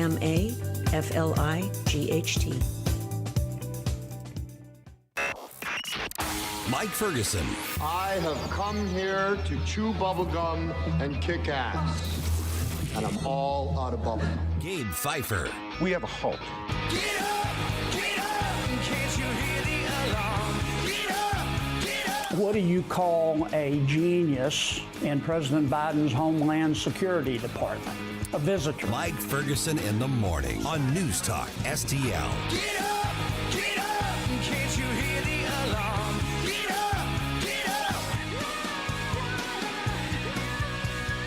We never seem to be outside of a presidential election cycle or any election cycle, but things could be different in the 2024 race even though we don't have official nominees just yet. The New Yorker wrote an article recently saying that one organization could have what they called basically an outsized impact on the upcoming race. So let's get to know not only what they're trying to accomplish, because it's made up of both Republicans and Democrats, but also why they believe that there is room for other voices in this race. I'm Mike Ferguson. I'm now joined by Governor Pat McCrory. He is the 74th governor of the great state of North Carolina. And since leaving the governor's office, he's now been involved with a group called No Labels, which you've probably seen in the news. So, yes, we'll talk about what No Labels actually is, but let's also talk about the why as well. Governor, thank you so much for being on the program here. So let's start right there. When we talk about No Labels, are we talking specifically about a political party? And then we'll get to the presidential race in a few minutes. I'd consider it more of a movement than a political party. No Labels as an organization's been around for 11 to 12 years. They were the ones that helped form the Problem Solvers Caucus, primarily in the House, which helped solve the budget shutdown, possible budget shutdown just months ago. So they've been very active in the DC area for 11, 12 years. But during the past year, there was a group within the Problem Solvers Caucus and No Labels, which basically said, wait a minute, we've never seen this dynamic in US politics before. And that was where 60 to 70% of the people are not content or unsatisfied with the two presidential leading candidates from the Republican and Democratic Party. Usually it's about 40% of the people go, God, can't we do better? Now it's 60 to 70% of the people are going, we don't want either Biden or Trump. And we've never seen that before in my lifetime. And I think in American history, where we've had such a huge division in our country politically, philosophically, from a policy standpoint, but at the same time, we've never seen two presidential candidates who cause so much more division than even we have among regular partisan bases. So the concept is this, that No Labels will run a third-party candidate if, after Super Tuesday, the two leading candidates continue to be Biden and Trump, and if there's a clear path for victory for a third-party candidate, which, factly, there never has been, except, I guess, Abe Lincoln could have been considered a third-party candidate. But we're going to see. We're going to make that decision. But we're wasting our time if we don't get on the ballots. And so now we're going to all the states trying to get on the ballot, including my own state of North Carolina, where groups like MoveOn.org are putting political pressure on the elections board not to allow us on the ballot, even though we've got all the signatures verified. So we've got this duopoly of the two major parties that don't like competition. They like the power structure exactly as is. And they're the ones who are feeding the information. Oh, you're wasting your time on a third party. It has to be either us or them. That's it. And I'm going, no, you've become so arrogant that you just assume we have to vote for your nominee. And that's not the case. Parties are not anywhere in the Constitution. In fact, George Washington warned us about parties. And frankly, that warning is coming to be what exactly he predicted when the Constitution was formed in 1787. So it's kind of an interesting process. I'm still a Republican. I still consider myself a pretty conservative guy, but I'm disappointed in my party, and I'm even more disappointed in the Democratic Party. So I believe in competition in private sector, and why should the elections be exempt from competition? Okay, so what's going to be different about No Labels, whether it's just a movement or whether it turns out to be a ballot access line for another candidate or become a party itself? I mean, you tell me that you are a conservative Republican, disappointed in your party. A lot of, anybody who's going to be center or center left on the Democratic side, probably feeling a little left behind by their party. What's different about No Labels? Because you've got a lot of Democrats involved in this as well. So what's different ideologically, or if anything, from the two parties themselves? Well, let me first, the title speaks for itself, No Labels, because I think both parties have gotten this trap where we're labeling everyone. And by labeling everyone, whether it be right-wing extremist or a left-winger or a rhino, we're stifling discussion. And I, frankly, am a pretty conservative guy, but I take every issue on its own merit. And on some issues, I'm pretty conservative. On other issues, I might be considered a moderate, especially in my party. And in other issues, who knows? I might be a liberal. And the same thing true with a lot of the Democrats that I'm working from, including Joe Lieberman and Dr. Ben Chavis. I'm finding out that we have agreement on a lot of issues. And we're not as far apart as we think we are, but we're both put in a bucket. When I was governor, I was called a right-wing extremist. Everything I did was an extremist. I mean, it was just amazing. And by labeling someone, it's a way to go, shut up. It's kind of like when I was a kid, if I was cussing in an argument, that means I ran out of argument. I resorted to cussing. And that's the same thing true that's happening in politics. We get in name calling or putting a label on someone. So I'm tired of the labels right now. And the second thing is we're actually coming out with issues and solutions. We came out 2 weeks ago or 3 weeks ago in New Hampshire with a booklet called Common Sense. And it's really coming from the American people. I'll give you an example on immigration. The Democrats refuse to say they're in favor of enforcing the border. They just can't say it for fear of losing a primary. The Republicans can't say we're going to accept the Dreamers after 25 years. Well, they're both wrong. The American people are saying, you know what? We ought to have a very strict border. We ought to follow the law. We got to stop illegal immigration and the fentanyl. Most people agree with that.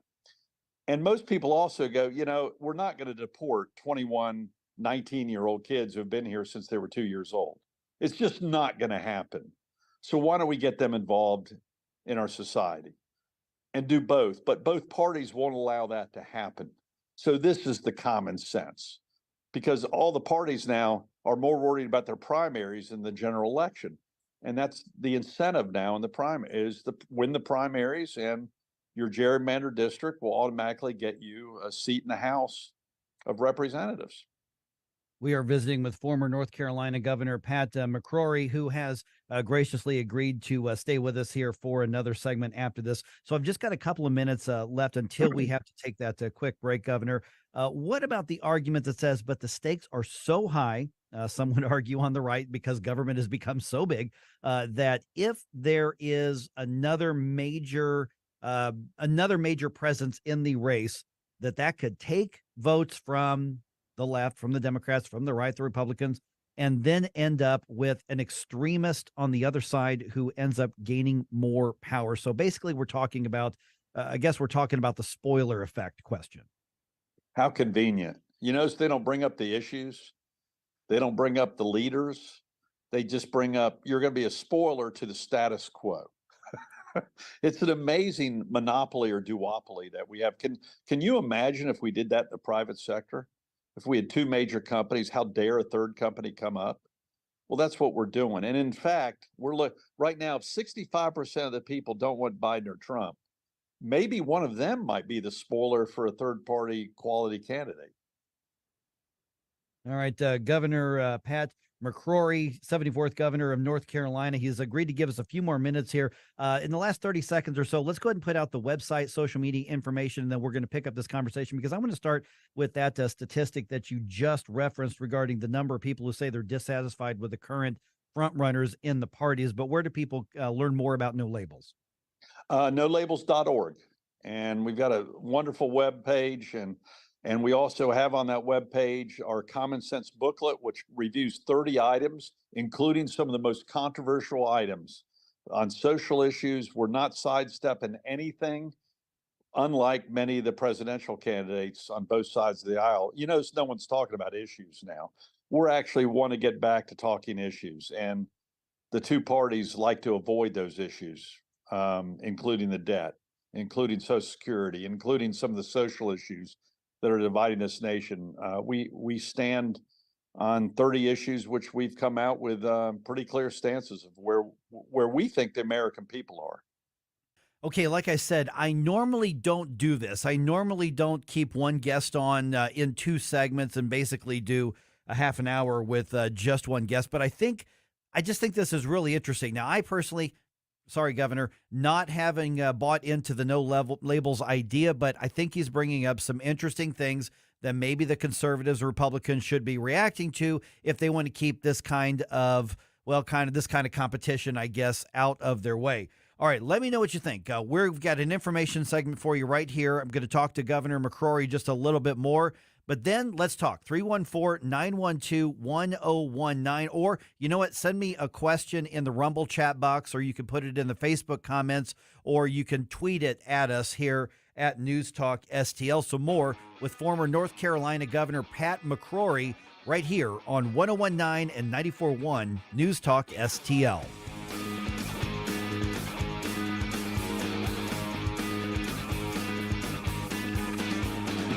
Try to make me stop, no inspiration. We give you news, analysis, opinion, and more. Only on News Talk STL. Get up. It's Mike Ferguson in the morning. Stop right now. I have had enough of this. Turn my eyes to your indifference. Stop right now before you blow us all away.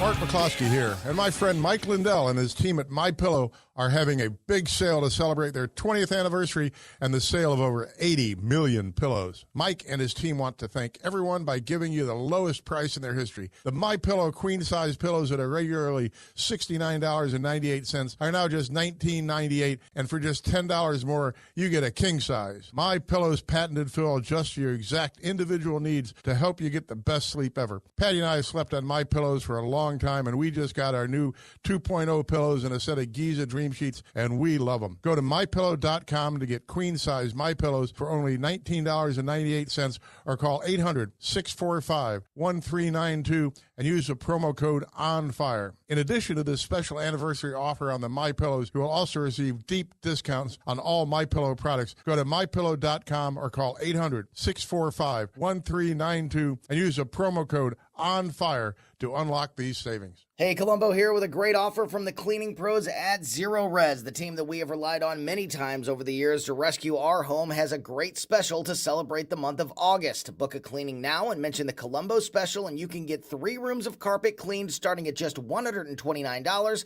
Plus, you can get $75 off an air duct cleaning to help relieve allergies and asthma and lower your energy bills. Just mention the Colombo special when you call 314-474-2020 or book online at ZeroResSTL.com. Now, the Free Market Minute, brought to you by the Hammond Institute for Free Enterprise at Lindenwood University. I'm here with Dr. Howard Wall. Howard, we hear a lot of debate about inflation, but real quick, what's the definition of inflation? Inflation is when the economy has too much money chasing too few goods. That extra money sloshing around has to go somewhere, and it ends up as higher prices for just about everything. So what's transitory inflation then? Well, there are temporary things like pandemics and wars that restrict supply and raise the prices of goods like oil, but the root cause of inflation, like we've been seeing, is money. Fingers get pointed at corporate greed and price gouging, but those don't rise and fall with the economy. So, really, you shouldn't be fooled. Loose money got us into this mess, and only tighter money will get us out of it. The John W. Hammond Institute for Free Enterprise at Lindenwood University fosters and examines market-oriented approaches to economic and social issues. To learn more, visit hammondinstitute.org. News, analysis, I'm glad you're talking about this. Opinion. I'm glad you're fired up about it, too, because I know I am. News Talk STL.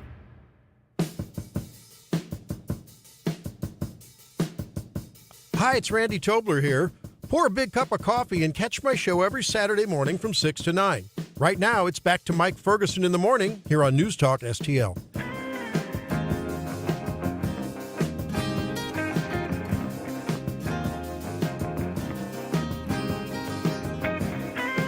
The stakes are so high in every election cycle. I've heard it argued regularly. The next election is the most important in our nation's history. Well, that would make sense because every election is about the future. I would think so. Every election is the most important one. And former Governor of North Carolina, Pat McCrory, stays with us here. Appreciate the extra time, Governor. He's with No Labels, which is a combination of Republican and Democratic former office holders and others who are creating, you just referred to it as a movement, Governor, possibility of a presidential candidate. It's been referred to as a unity candidate. We'll talk about that in just a minute. But first of all, thank you for staying with us for the extra segment. I don't often do this on the show, but there's a lot to discuss here. You've referenced a couple times 60%, 60+% of people say they are dissatisfied with the Republican and Democratic clear front runners being Joe Biden and Donald Trump. Make the numbers make sense for me then. If that many people are dissatisfied, then how are both of them so clearly and by far and away the front runners of their parties if that many people are dissatisfied with them? What is it structurally that allows those two things to happen at the same time? Well, first of all, the primary system is set up with a structure which basically discourages competition. And, we start off in Iowa and New Hampshire. Then we go down to South Carolina. And by the time South Carolina, the Democratic primary was over 4 years ago. I mean, it just makes no sense. It's almost like it was preconceived. We already know who the winner is going to be. And second is the institutional structure with the lobbyists, with Washington, with the power brokers. They like it just the way it is. And it's just amazing. I mean, I can't imagine a private sector company would have a product out there where 65% of the people don't like the product and they go, oh, that's okay, we'll just keep going. No, they'd be bankrupt. And I think what's happening is the two parties are bankrupt in the process of their selection. And they're also bankrupt in dealing with long-term problems that they're just kicking down the road. I know this because, listen, I've been a mayor for 14 years. I've been a governor. I was a Senate candidate. I've played the game. I've been played by the game. I'm here to tell you what the game's all about. And the game is total failure. There's no incentive to solve problems right now. The only incentive is to try to win the next election and keep power. And they'll take money from everybody and anybody to keep the power. And that's why they don't like to talk about the issues. They like to talk about the horse race, and so does the media. Is all about the horse race and not the issues. Okay, Governor, you've referenced the issues a couple of times. I've been looking over your all's website, which we'll give out again here in the next few minutes. Would it be fair to say that this is a more moderate approach or a compromise approach as opposed to a conservative or liberal approach, or is there a better way to describe it? I think the better way to describe it is what the American people are thinking, because what we did was we went and asked the American people through surveys, through focus groups, through other ways to go, what are you really thinking about all these issues? What should we do? And so most of the common sense booklet, as you'll notice, is statistics of what the real problem is. But in Congress and with the president right now, I'll give you an example right now. When the president announced during the State of the Union speech, the Republicans are going to take your Social Security away. And the Republicans yelled back no. And then they both agreed during the State of the Union speech. I've never seen anything like this. No one will touch Social Security. Well, the fact of the matter is, in 6 years, when Social Security goes under, everyone will have their benefits cut by 25%. They don't mention that. So by making no decision, they're making a decision. And this is the mockery of the two-party system right now and how they're not being truthful with American people. And we talk about that in the common sense booklet, that if you don't start taking action now, we're just moving on the problems to the next generation or even 5 years from now or 6 years from now on issue after issue after issue. There's no incentive to solve problems. And So this what's is what the American people are saying. So what's the role of a possible presidential candidate? And to be fair, as we're having this conversation, you all have not decided to do that, much less who that person would be. Why consider putting a candidate on the ballot as opposed to saying we're going to make this a movement to force the engagement on the issues? That's a great question. It's because we've never seen this division before. We've never seen people so dissatisfied. Again, when Pro ran against Clinton and Bush, the dissatisfaction was about 40%, a little over 40% with the candidate. And he got 19% of the vote, and he even quit the campaign in the middle of the campaign for a while. And, it's winner take all in every state for delegates. So we could have a no labels candidate now, we think could get 35 to 40% of the vote and win. And it's because the people are so dissatisfied with the two two choices that are being presented out of the primary, at least up to this point in time. If it's not those two choices, we will not do it unless the numbers dramatically change where a third party option makes no sense. We're not interested in being a spoiler. We're interested in changing the dynamics of politics and giving the people another choice, and a choice that can win. This is not like a Ralph Nader type of candidacy. I want to follow up on that in the last couple of minutes that we've got Governor Pat McCrory from North Carolina. When it comes to getting onto the ballot access can be one of the most difficult aspects of it. And even though we're 14 months out or so from the general election, that has actually not a lot of time to get on the ballot. Why not pursue a third party's ballot line if you want to go that way? Why basically pave a new highway in the discussion? Because we want to make sure we have control over the process and who gets selected. And this allows us that control, and we're going to have a convention in Dallas in April. And so this is a little different from the Green Party or the Independent Party. This is a whole new concept, and you clearly know where we stand on the issues. And you really don't know. And the Green Party is all one side. The Independent Party is probably more libertarian in scope. So we think this is quite unique. But you're right; it's difficult to get on the ballots, not because of the state laws. It's because the two parties are trying to stop us from getting on the ballot. My own state's an example right now. We've had the signatures verified for 3 months. We did all the things the elections board asked people to do for a third party, and they're slow rolling it. They're not letting us on. And I guarantee it's pressure from some big money Washington groups who are having control over the very partisan elections board at this point in time. And it's forcing us to spend a lot of money on lawyers. And the groups that are fighting us have unlimited funds to keep the power elite in control right now in the current political system. So there's a big meeting this coming Sunday by the elections board where they have another chance to approve us for the ballot, and they've already stalled 3 months, and we anticipate maybe the same result this month, which is inexcusable. And we're seeing similar things in Maine and in Arizona right now. All right, Governor Pat McCrory from North Carolina, former governor. Let's go ahead and give out that website, social media information one more time so people can digest it for themselves and ask whatever questions they have. NoLabels.org.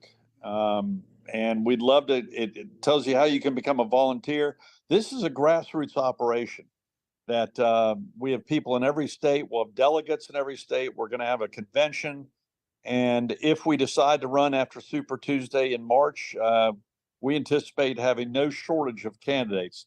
Most likely a Republican and a Democrat, but we have no rules on that. We're going to select hopefully the two best people that can help lead this country and solve the problems necessary for this fragile experiment we call the United States of America to continue to survive for many, many generations to come.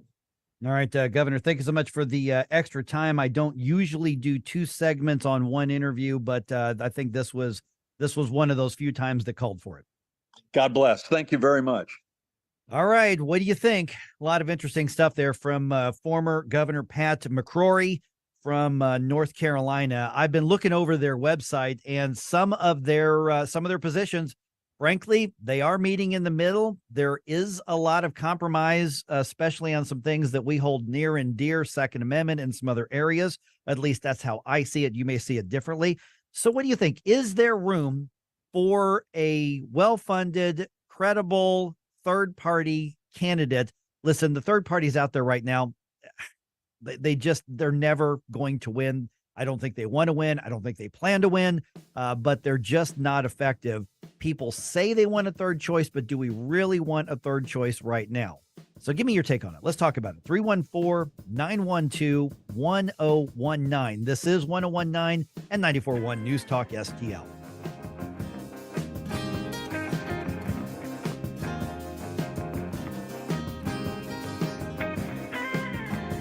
Like us on Facebook at News Talk STL.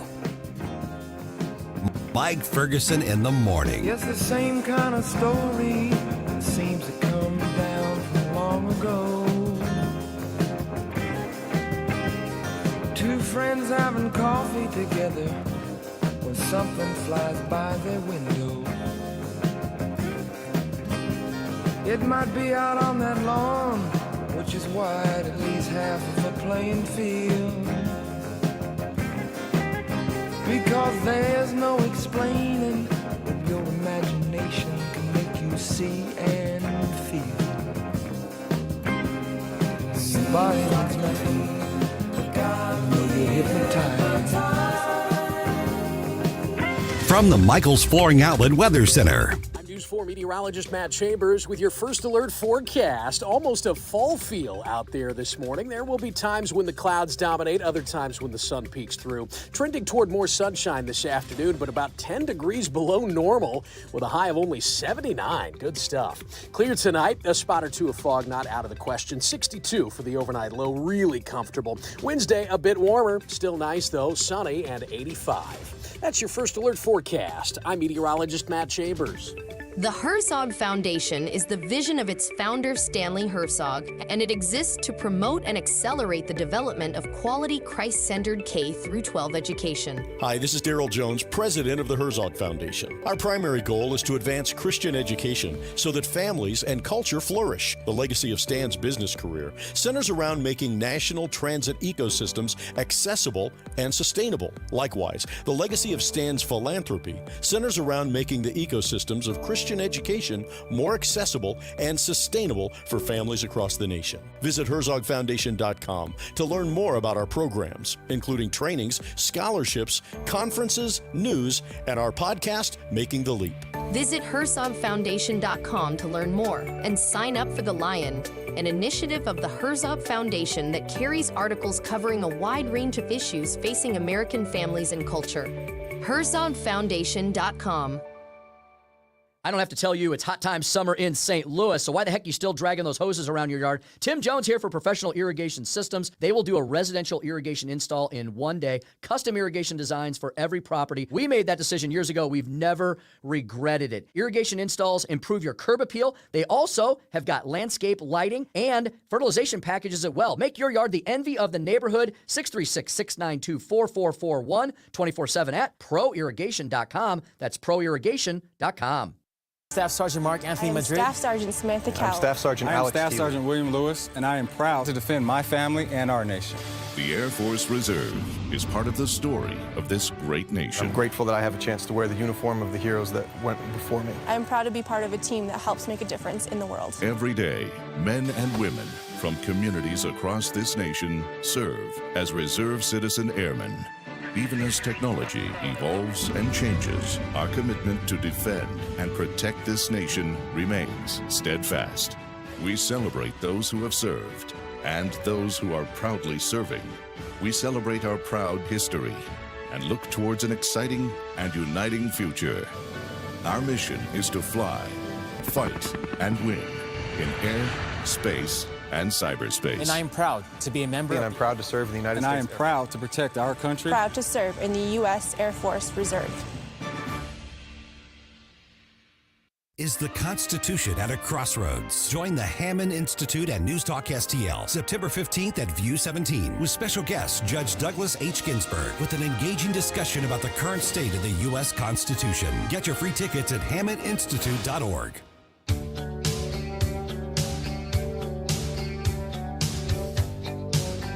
Hey, this is Larry Connors. Make sure you're listening later today at 6 o'clock on News Talk STL for my show, Larry Connors USA. Now, back to Mike Ferguson in the morning. All right, what do you think, Stel? Is there room for a well-funded, credible, independent, or third-party candidate in the race? Well, I enjoyed the discussion with him. I did too. And I think, yes, let's give it a shot. You and I have lived through Ross Perot and Ralph Nader. Mm-hmm. I can think of many friends of ours who actually voted for both of them. Mm-hmm. And including a lady who's very close to me. Like really close? Really close. Really, yeah. And definitely I think there's a slot there Is it viable? I don't know. See, that's to me is a big question. And that was one of the comments on the Rumble chat box was, unless you're on the ballot in all or most of the 50 states, what's the point? Because we have an electoral system to where the certain percentage of vote that you get means far less, really doesn't mean anything compared to the electoral vote. So if you've got somebody who's viable, not just another nobody who's on a third-party candidate, third-party ticket, because there have been, like you said, there have been big names on third-party tickets, and even they didn't make a dent. Ralph Nader, former Congressman Bob Barr, former Governor Gary Johnson. You could even go back to Teddy Roosevelt. Now, to be fair, as Governor McCrory pointed out, when Abraham Lincoln was elected, the Republicans were the third party at the time. That was the new upstart party at the time, founded, to oppose slavery and the expansion of slavery in the country. That was the third party. Was the Whig Party around back then? Yeah, Whig Party was still around. So you had, So they eventually, ran them out, absorbed them, replaced them. And of course, we've seen the Reform Party had a moment in the U.S. back in the 90s. They got a few people elected. The Libertarian Party has a few local people elected, although technically they had a congressman for about a minute and a half when Justin Amash quit the Republican Party and joined the Libertarian Party before he was finished with his final term in Congress. And whether or not Justin Amash runs for president on their ticket remains to be seen or not. But in this case right here, you've got that question of the practicality. And then you've also got the question of, okay, so you're going to basically meet in Dallas in order to say, let's figure out where we stand on the issues and put somebody on the ballot. That, I guess there's a place to say, let's do polling to see what people want. But what I personally would rather have is somebody like a Rand Paul or a Mike Lee or a Ted Cruz or a, somebody along those lines come out and say, this is where I stand. This is why I believe what I believe. If you disagree, let's talk about it. I also have other people who say, well, we just need a moderate space in there. My question is always, why is moderate better than conservative or liberal?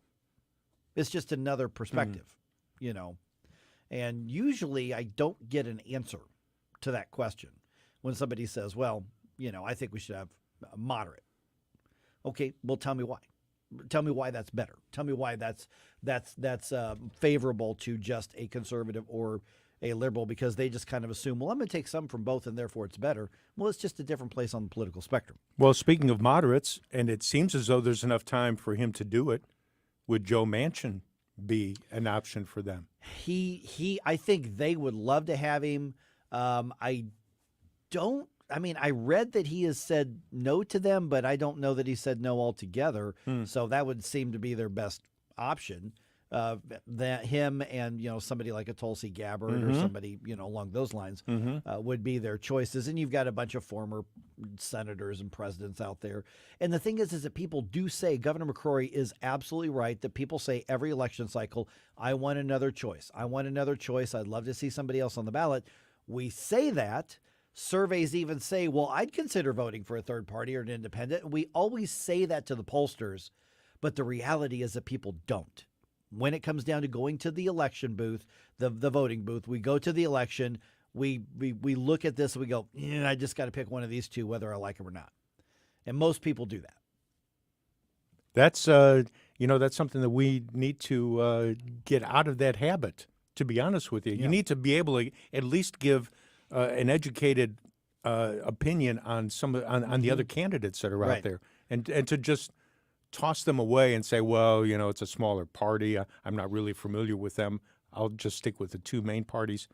That's not really fair, and that's not really what our founding fathers, I don't believe, set up the government to be. You want to have multiple viewpoints so that folks can decide, okay, I agree with this, I don't agree with those. Well, they didn't put parties in the founding documents at all. I mean, there were clearly Federalist, anti-Federalist disagreement.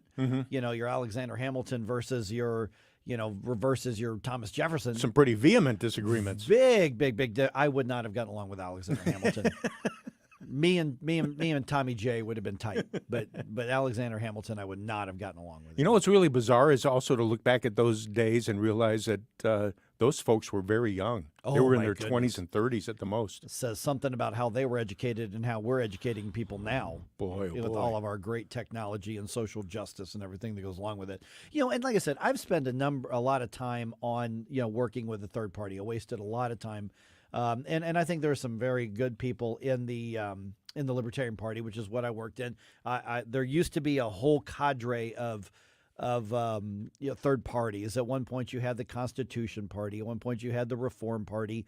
You've had a number of other parties. The Green Party, I think, is still out there. There's something called a Workers' Party, which is basically a communist party. And so there's a lot of different options out there. And then the question comes down to, what are you doing with your vote?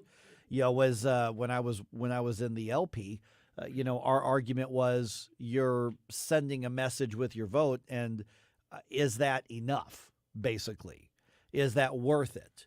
If you're faced with two candidates that you don't like, do you pick the lesser of the two stinkers, if that's how you view them?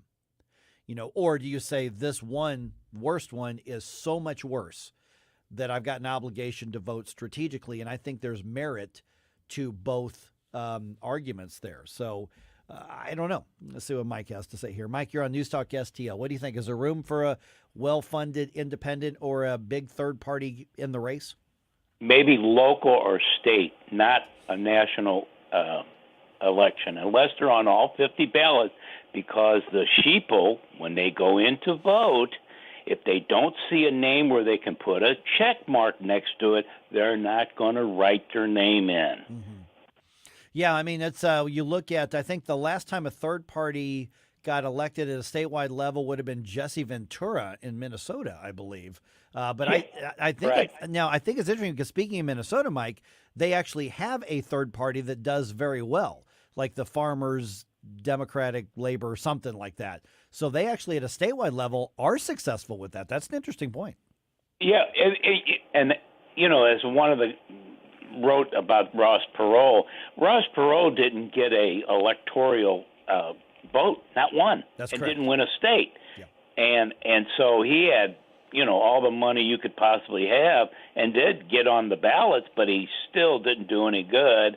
I just think that the two-party system is so ingrained in our society, where you just Republicans and Democrats and anything out of the ordinary, they're not going to be successful, no matter who you run. You could have Princess Diana come back from the dead and run, and she still wouldn't get elected. All right. Hey, Mike, appreciate you being on the show. I think you know who would agree with Mike? Gabe. Yes. I think that's exactly where Gabe was coming from, as well. So what do you do if you get to the ballot, Stell, and let's say, whatever Democrat, whatever Republican, but there's somebody on a third-party ticket, no chance of winning whatsoever, but you're like, man, I really like that one. I really like that candidate, but they have no chance to win. Let me toss another name in there. Bernie Sanders. Yeah, Bernie Sanders is obviously recruited. I mean, the Green Party would love to have Bernie Sanders on their ballot line. I mean, they would love that, and he would probably poll a lot of votes. Mm-hmm. And I don't say this sarcastically, but I think he got screwed by the Democratic Party when everything came down to the last convention, and all of a sudden, poor Bernie, who seems to be in the lead through all of those primaries, and then finally Biden really kicks into gear after Jim Clyburn in South Carolina decides, okay, we're gonna back Biden. And Bernie just kind of disappeared, sadly. Yep. And that's one of the things I think we're criticizing the Republicans for the upcoming debate, trying to keep as many people out of it as possible. The Democrats, when you saw that Bernie situation, part of the reason was they had like 150 candidates running at the time, and even a part of a percentage or 1% or 2% from several really adds up and dilutes a lot of that vote. But I think in the primary and caucus, I say the more candidates, the better. Bring it on.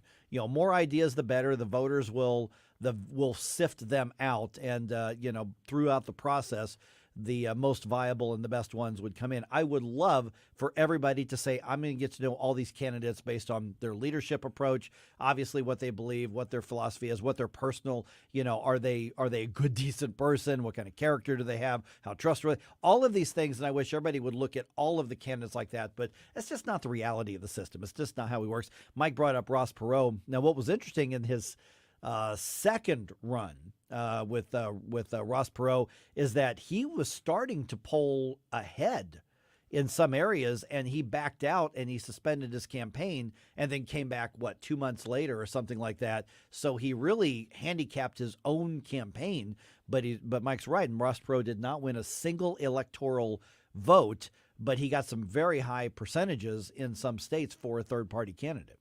It's funny how memories can stick in your mind. When Yeah. Ross was running, Kathy and I were in Montreal. It was the summer when Dave Dravecky broke his arm, the Giants pitcher. Oh, yeah. And we were driving by Olympic Stadium when that happened, listening to the game in French on the radio and trying to figure out what in the world happened because the announcers were so out of sorts.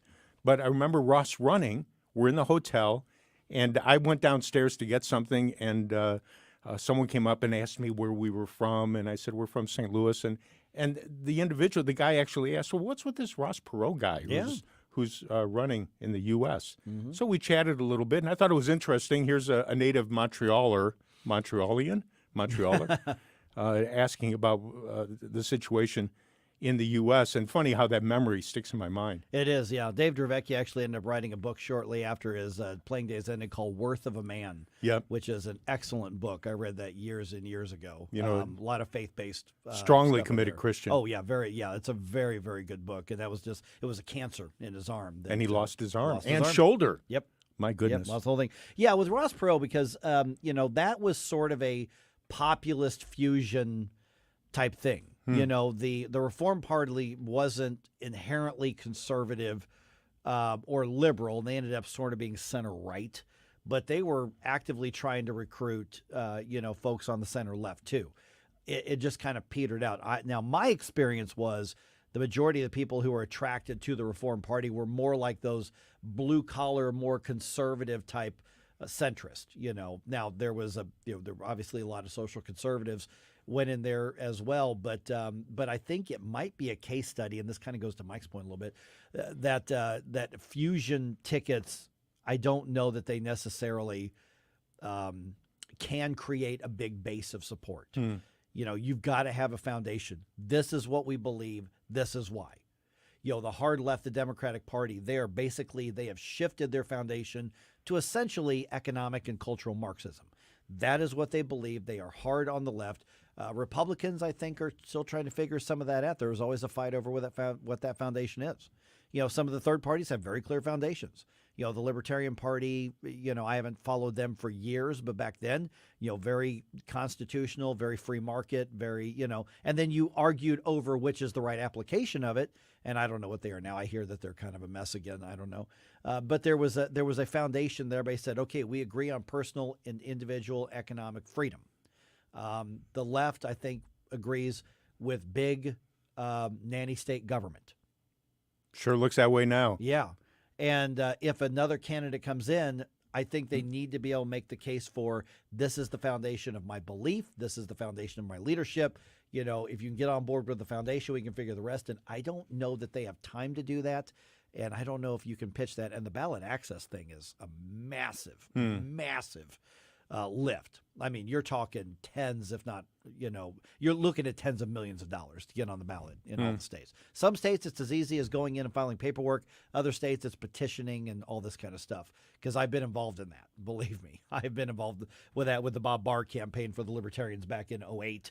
I was in charge of the ballot access drive in West Virginia as well. So it's a lot of moving factors in there. But conceptually, we tell ourselves and we tell pollsters and we tell each other that we're open to another choice.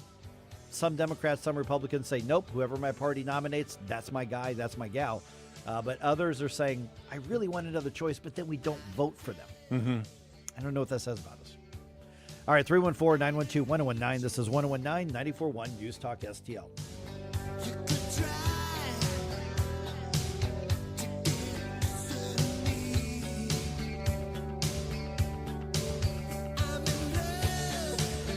For podcast articles and more, find us on newstalkstl.com. Mike Ferguson in the morning.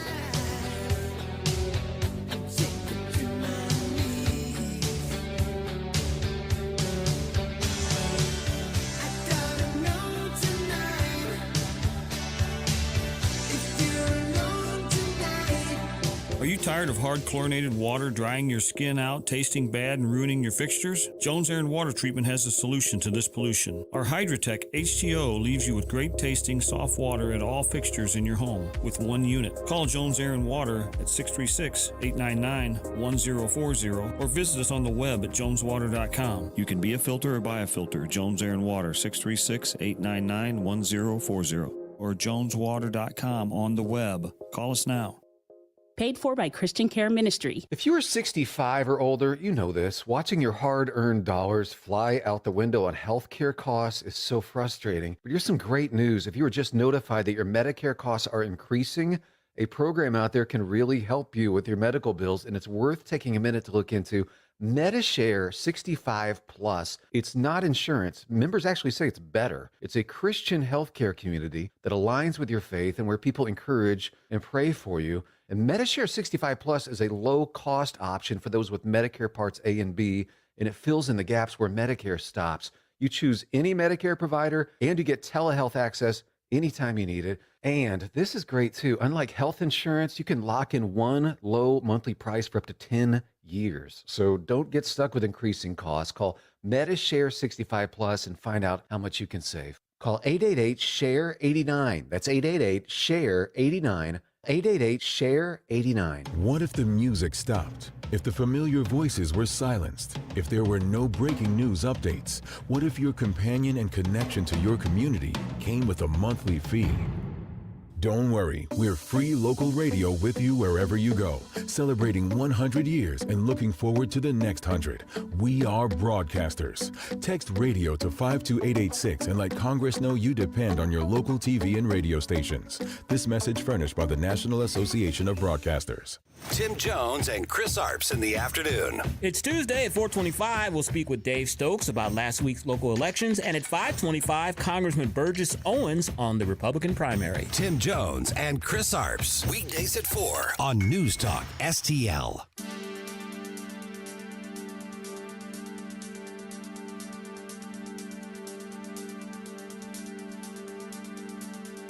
Dan Bongino here. Keep it on News Talk STL because my show starts at 11 a.m. Right now, it's back to Mike Ferguson in the morning.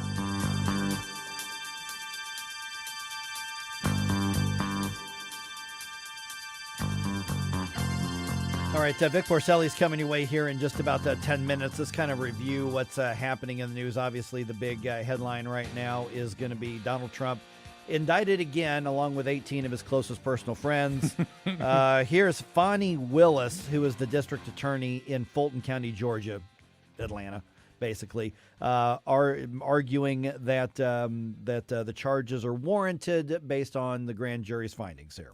The indictment alleges that rather than abide by Georgia's legal process for election challenges, the defendants engaged in a criminal racketeering enterprise to overturn Georgia's presidential election results. Okay, now this is unconnected to the other indictments against Donald Trump, although the one in Washington, D.C., kind of in a cursory way, connects to the 2020 election, but that one has more to do with January 6th. And so they're arguing that they tried to illegally change the electors from the state.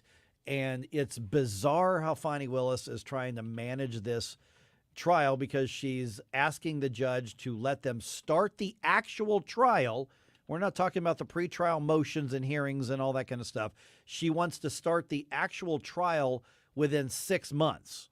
So let me do some basic math here, Stell. This is August, September, October, November, December, January, February. So she wants to have the trial started by February. Anything going on in early 2024? Oh, I don't know. There might be a few Valentine's Day. Oh, Valentine's Day. That's right. He may not be able to take Melania out to dinner and get her the flower, Yeah, I mean, so right in the heat of the first third of the primaries and caucuses. Yes. Obviously. Yes. The other thing that she's wanting to do, and this is so bizarre, and I'm glad that I found this as strange as Susie Moore did, who is an attorney. And by the way, you want to hear that conversation with Susie Moore about this indictment, just be subscribed to our podcast because we'll have that up here in just a little bit. She, being the district attorney, wants all 19 defendants to be tried at once as a group. So the criminal indictment is against all of them. Everybody's charged with everything. And she wants them all to be convicted or acquitted as a group, which makes absolutely no sense whatsoever. You'd have to have one of those number machines, like when you go to the bakery. Yeah. And we're taking number 67, number 69, number 71. You pull off your ticket, you stand in line. And Susie's right. It's going to turn into a fiasco and a clown show. Yes. Serving defendant 14. Yes. Defendant 14. Last call, defendant 14. And then, of course, every single defendant has a right to their own attorney, which they should do. Donald Trump, is going to obviously have incredibly high-powered attorneys because he can afford those, and I'm sure most of the other ones can too. But nobody else should rely on Donald Trump's lawyers. They should have their own lawyers. And every single attorney there gets to cross-examine the prosecution's witnesses. So I think the term Susie kept using was clown show. Mm-hmm. And that's really what it's shaping up to be. And this is before you get into whether or not the merit, whether or not there's anything in there, whether there's a there in the indictment, which was posted, was returned and posted late last night, I think about 10:30 our time. So it's a lot of chaotic mess, and a lot of people are not going to be able to separate out the optics from the merit of the charges if there are any merits to any of the charges. And as we had spoken about a little bit earlier, can you imagine the legal fees going through all this stuff? This is an absolute lawyer industrial complex. It is indeed. It's a legal industrial complex. Oh my goodness! If defense lawyering for Donald Trump was an industry or a mutual fund, I'm buying in, man, because that's big bucks right there. All right, Vic Porcelli coming your way here in just about 6 minutes on 101.9 and 94.1 News Talk STL. There's a chance he's going to have an opinion about this. Oh, just a slight chance.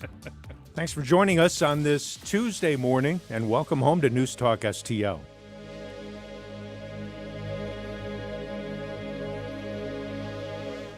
The latest news. Maui residents devastated by wildfires. Our 2 vehicles gone, our apartment gone, the whole complex. Probably would have never been a plea deal or even an effort to resolve this case without the whistleblowers coming forward. The news you need to know. This appointment is camouflage and it's cover-up. Crooked Joe Biden put me on trial during an election campaign that I'm winning by a lot.